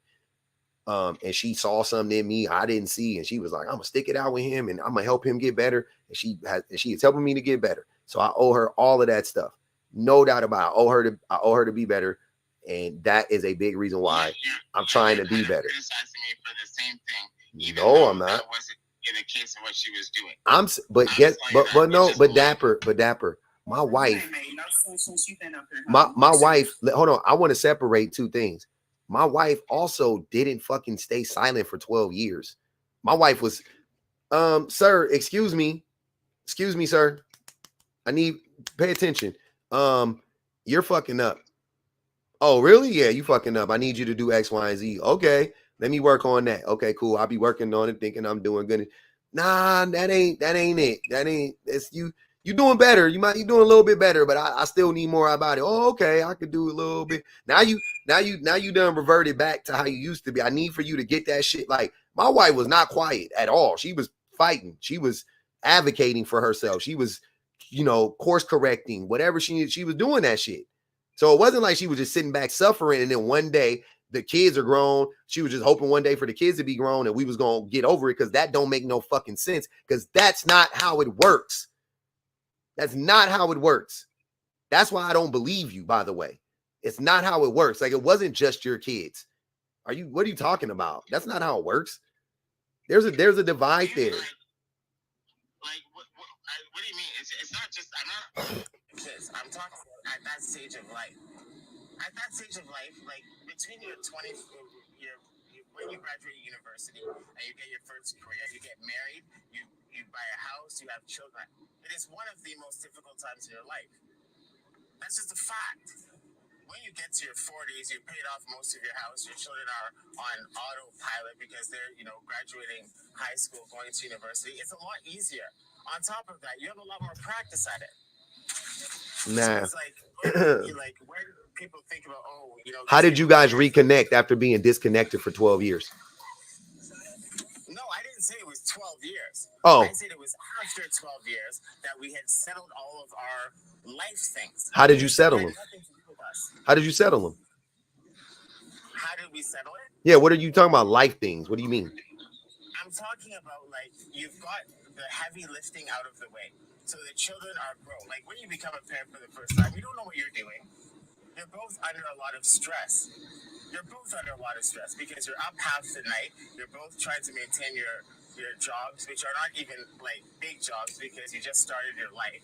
And when you get, maybe a decade in, the kids are maybe 10, 12, that age. This is wild, bro. It makes it get easier. I ain't gonna hold you. This is crazy. Dapper. This a little cuckoo to me.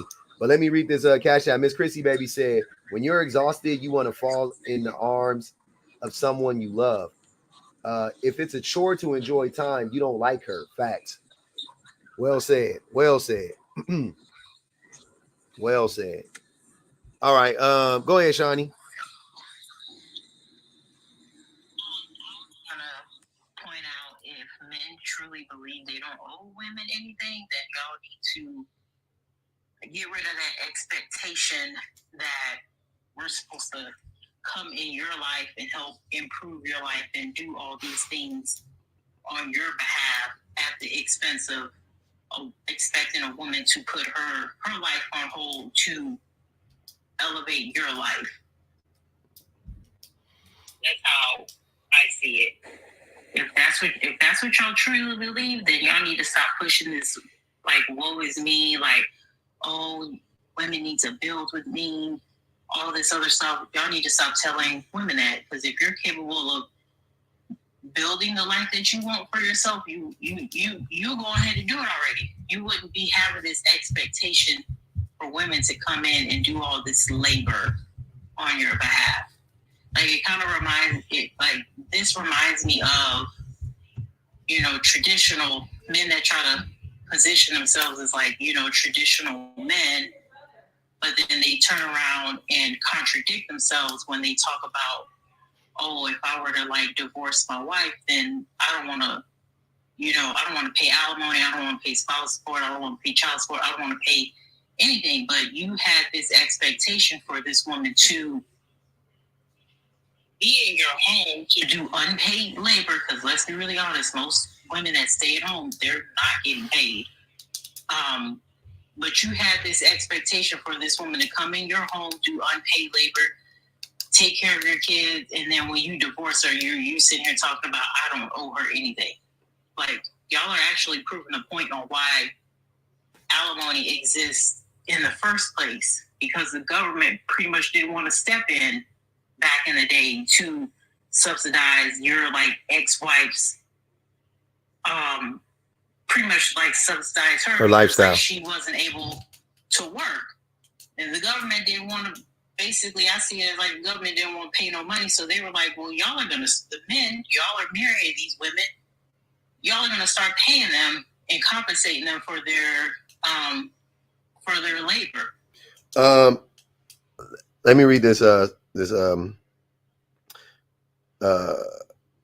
Cash App. China said, she asked you a question, Dapper. She wants to know, she said, you couldn't do that with your first wife? If you was willing to suffer and do all of that shit, why couldn't you stay with your first wife?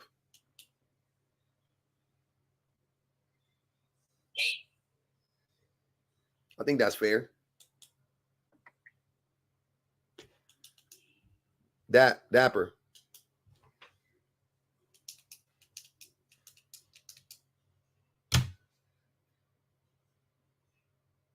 Wicked work. Wicked work. All right, we're gonna come back to it. Everybody on mute. Yeah. My divinity was good. Hey y'all. How y'all doing tonight? I'm just trying to figure out why they think that it's a problem with us being single, and why they talk so much about us being single if they can't even be good partners, if they can't even speak up in a relationship why they can't speak up if something is wrong. And then when I heard him talking about the whole situation with the kids and all this stuff, women are single mothers do this. They do this shit with no effort. They go to school, they run the household, they go to work, they do all these things on their own. And when those kids go to bed, they have the luxury of being able to go to bed and not have to worry about a bump on the log of a man. I just don't understand that. And I haven't heard his whole complete story, but it just sounds like so much weakness that is within him. Let me read this Cash App real quick. Cassandra's, hold on. She said, thanks for the Cash App, Cassandra. She said, thanks for your content. I appreciate you. No, thank you. Go ahead, Dapper. You can answer. You can respond, I should say. Yeah, I would say they don't do it well. Like, it's single parents basically don't do it as well as both parents can. Like, it's kind of straightforward. I think. I'm sorry. No, you good. Go ahead. I just think it's funny that y'all always try to come with that kind of stuff. But, like, if I'm talking about my happiness on my own with my children, doing the best that I can for me and mine, not having to worry about a bump in the log of a man, why would I want to have to do that with an unavailable partner who can't even speak up and say how he feels, or if there's an issue in the relationship? It's almost like you're another kid. It sounds like that tolerable level of unhappiness that men already expect to put up with when they even get in a relationship with a woman.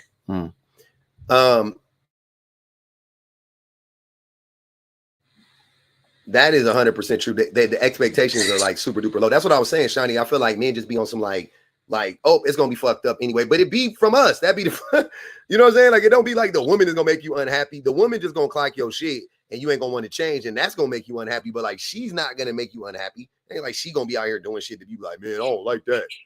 In my opinion, and also, if you're already expecting to be unhappy in a relationship, then why just, you're better off just staying single. And honestly, like I come on here many times and say, If you already expected to be unhappy in a relationship with a woman, that sounds like an incompatibility issue that should have been addressed while y'all were dating. Yep. If that's really the issue, which most likely it is, because a lot of y'all be partnering with women that y'all don't even like or be attracted to. You partner with women out of convenience, which that's, I don't know what type of humiliation kink that is, but I want no parts of it. But y'all be knowing, y'all don't be compatible. Hold on. Y'all know that y'all don't be compatible with these women that y'all be entertaining, and then you get in relationships with them, and then you wonder why you're unhappy. Because y'all were not compatible. But you tend to overlook it because y'all got a scarcity mindset and y'all are pick-me's. No, that's it. Hold on, wait. I got Dapper. You can respond. Let me read this Cash App. God has said they put $10 on that boy's head, so that's 30 in total. And she said, I got to get a drink, and I don't even drink. All right, go ahead, Dapper. You know what? I feel like Dapper. Hold on, let Dapper. Let Dapper respond, and then you can go. He was in the middle. I cut him off. Go ahead, Dapper. You're saying things that aren't true. The fact that that period was difficult doesn't mean that I was unhappy with her. It just means that you're going through a difficult time, in terms of what you guys are doing together. If we weren't compatible, we would have never been able to succeed. Just because that's not true. And what are you saying? What are you saying? What I'm saying is that the fact that we are compatible, we work together well, we know what we're doing, we love each other. So these little things don't come up. If I don't talk to her for a date or two, she looks at me, knows me, and like, yeah, the guy is just exhausted, tired. It doesn't have to be a big issue. Like all the things that I hear you guys talking about are like little things that you're making a big issue.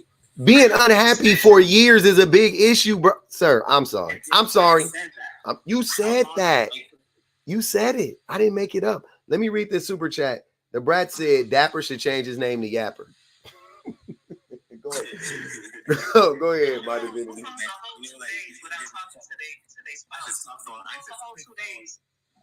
But Dapper, if you in a whole relationship, you mean to tell me that you go a whole 2 days without talking to her? That it sounds like you need to go get checked out, because if you know you're in a relationship, how do you not talk to them for 2 whole days just because you're tired? That's a very interesting thing. So there's one thing that people say that is said about relationships is that if you're able to be in complete silence with a person, you're probably in sync. You don't have to fill up the space just to entertain yourself. So it's not that we don't talk because something's wrong. We don't talk because we're in sync. We don't have to like verbalize. What? Is what are you talking about? Like, sir, yeah, like, what? What are you talking about? Why are you saying things that brother, when you're married, that's not, bro, this is crazy. What you're describing is not what's supposed to be happening you're supposed to be communicating, even like, that's like like talking isn't the only form of communication. You're talking about as if there was some animosity or something. Yasmin said, we don't care. Please drop him. She has a headache. Elizabeth said, it sounds like he wants his mother, and then later on he wants a wife in bed. If most men talked about how they viewed their wives and their girlfriends, it would sound like that. It sounds like he might be on the spectrum, not talking for 2 days, and that sounds kind of strange, because no, it don't. No, it don't. It sounds like a man. See, you thinking about it. You thinking about it through the lens of you thinking about it rationally. That's your problem. Yeah, a lot of men are on the spectrum. That's the problem. A lot of dudes are on the spectrum, but I don't want to do that too. I ain't gonna do that. I'm just telling you that you think. See, that's the problem with y'all women. Y'all be looking at shit too. It's too rational. You gotta look at it through the mind of a man. Not talking for 2 days is perfectly acceptable in a healthy relationship. That's how men think. See, you gotta, y'all gotta flip it. Imperfect. You gotta flip it. You gotta look at it from a different angle, because that's rational. To be in and you would call that relationship healthy, to not talk to a motherfucker you sleeping next to for 2 whole fucking days, and y'all not arguing. Yeah, and it's crazy, but no, you are right, because my husband has done that before, and I just look at him like, you know what? Keep on going without talking and see what happened then. Yeah, and and when you just leave, shocketh. What? Dear John letter on the mantle. He like, what? Nigga, you ain't talked to that woman in 7 days. What the fuck? And y'all wasn't even fighting. Like, it wasn't like a catalyst for it. It wasn't like she know and I know we avoiding each other. You know what I'm saying? Like, y'all, you just not talking to her. Just because you tired. Because you tired? Can't talk to nobody. Oh, yeah. Y'all. But the crazy part is, though, they gonna turn around and ask you for some ass. They gonna talk then. So I mean, I don't understand. 7. So that almost make us feel cheap. And is it the only thing that you want us for, which is exactly what it is for sex. You want somebody that's gonna take care of you and do everything that your family would do for you. But then at the end of the day, you want to be able to turn over and get on top of us. That's some wild shit. Yeah, I don't like y'all got it. You want to be crazy, and then after, you know, you saying all this crazy stuff and doing all this crazy stuff, then you want me to lay down with you at the end of the night like it didn't happen. Yeah, I don't like how y'all been in my relationship. Y'all need to stay the fuck out. Y'all need to mind y'all own goddamn business and stay in y'all relationships. Get out of, you know what I'm saying? Like, stay out of my shit. Y'all be always in my business all the damn time. Talking about what we be going through. Don't talk about what talk about what y'all be going through. You know what I'm saying? I don't like that. I don't like how y'all always calling me. I don't like how y'all always kicking me. You know what I'm saying? Not this day 2 of clocking your stuff. Y'all always doing that shit. I find that to be highly disrespectful. Highly. I can't stand it. Actually, at the end, when it's all said and done, I think it's highly disrespectful the way y'all always be in my business like that. Y'all supposed to mind y'all own business. I thought that's what Tim Wall say. Y'all should go back and listen to Tim Wall's speech. He said up in Minnesota, we mind our own business. I said, damn, that man, he on to something. He's saying something. Ali said, that lady getting that bread, that head finna leave. Elizabeth said, oh, no, we already read that one. Oh, man. Damn. Yeah, that was crazy, man. We got to do better. We got to do better. And then he didn't like her for years, but how can you not like somebody but still be in the same bed and tolerate them and want to lay down with them? Like, so you don't like me, but you still want to have access to me at all times. Because they can do that without having any feelings attached to you. They don't even like half the women that they sleep with. They still sleep with them though because it's the need. Well, all of them. I was gonna say you lowballing on that one, my divinity. That's a low ball. I had a question for you. What's up? Based on the attraction. Hey man, where GV at, man? Hey, hold up, man. Where GV at? Because the YouTube's been asking for GV. TikTok, we got to put an APB out for GV. I got to follow that man because I don't even follow him. These women that get out here and they want these men that's 6'4", light skin with braids, you know, because based on attraction, I can't even do it. 6'4" light skin with braids was a very it was a very personal. The description was, I was like, what? Huh? Have we ever considered that might be his type? Oh, I said that right off the bat. I was like, that's who you like. Like anytime men tell me what men like physically, what women like, I instantly go, oh, that's what you attracted to. I don't even say it out loud all the time, but that's what I'm like, oh, that's the different type of niggas you like. The 6'9" Tyrone with the 13-inch wang. I'm like, oh yeah, you like that. Okay. Bet. I got you. Or hey, at the least, I'm like, you ain't him. Whoever that man, whatever they describe as the man, you're not him. They say that, you know what I mean? Like, You know what I'm saying? With the 8-inch wang, I'm like 8 inches. Okay, so you ain't got 8, huh?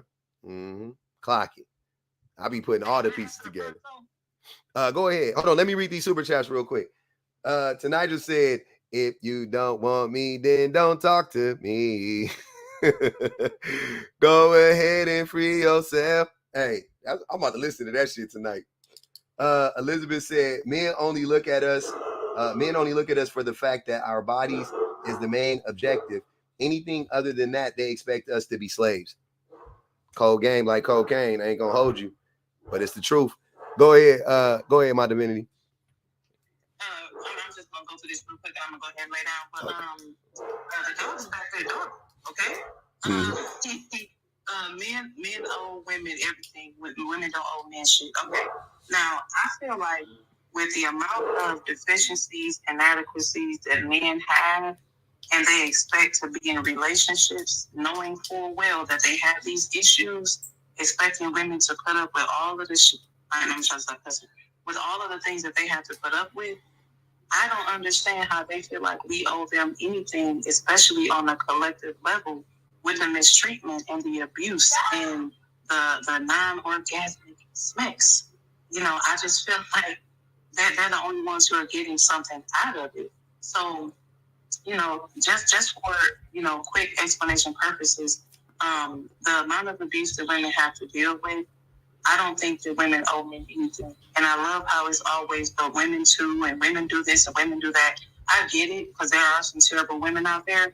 But collectively, I don't feel like women owe men a damn thing other than to leave them alone and to continue to focus on themselves, go to school, get those degrees.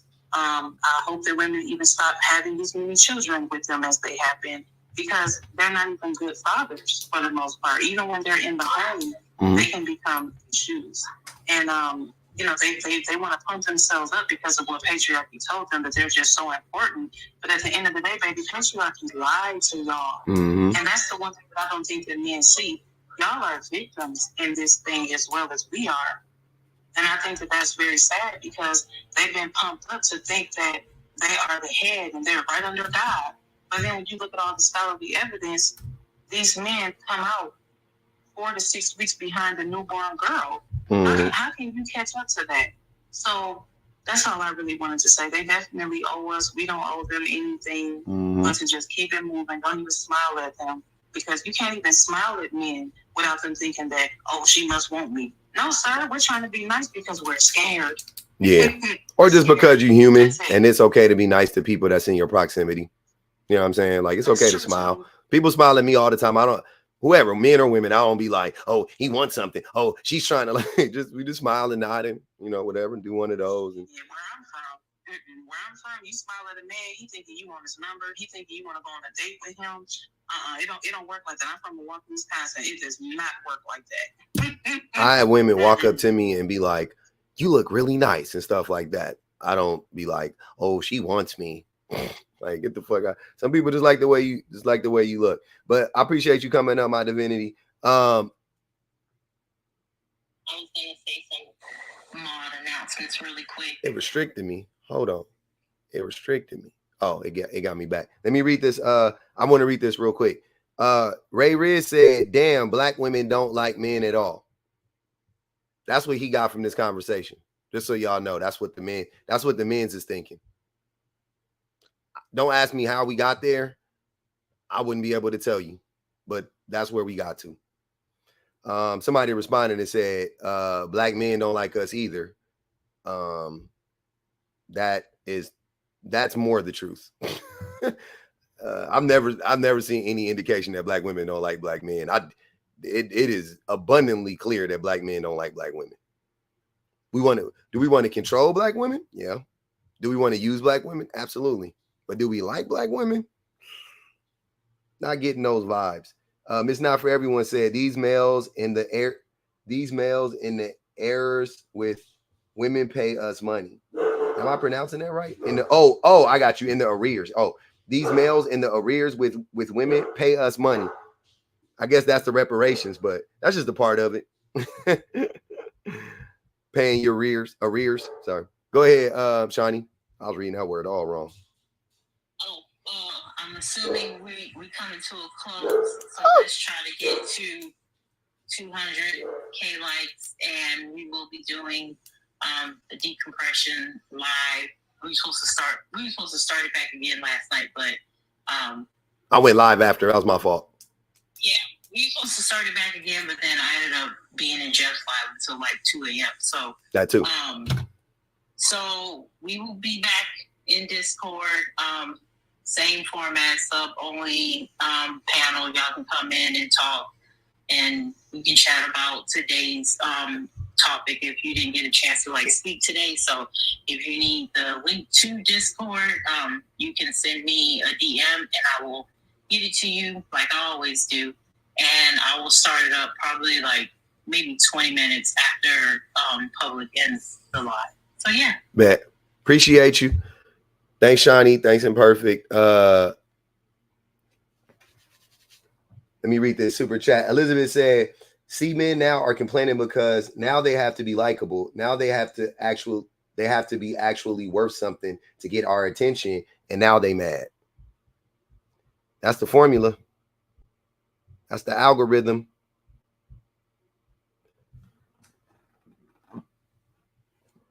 That's the algorithm.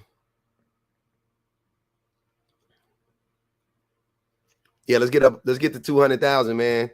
Definitely. Let's see if we could clear one more give goal. Hopefully that'll we just need a few more. I appreciate everybody. Oh yeah, man. Appreciate y'all. Were you not entertained? Shout out to the best mods in the business. All the old subs, all the new subs. Thanks for the gifts. I appreciate all the cash apps, all the super chats. Thank y'all for supporting the live. Definitely, you know what I'm saying?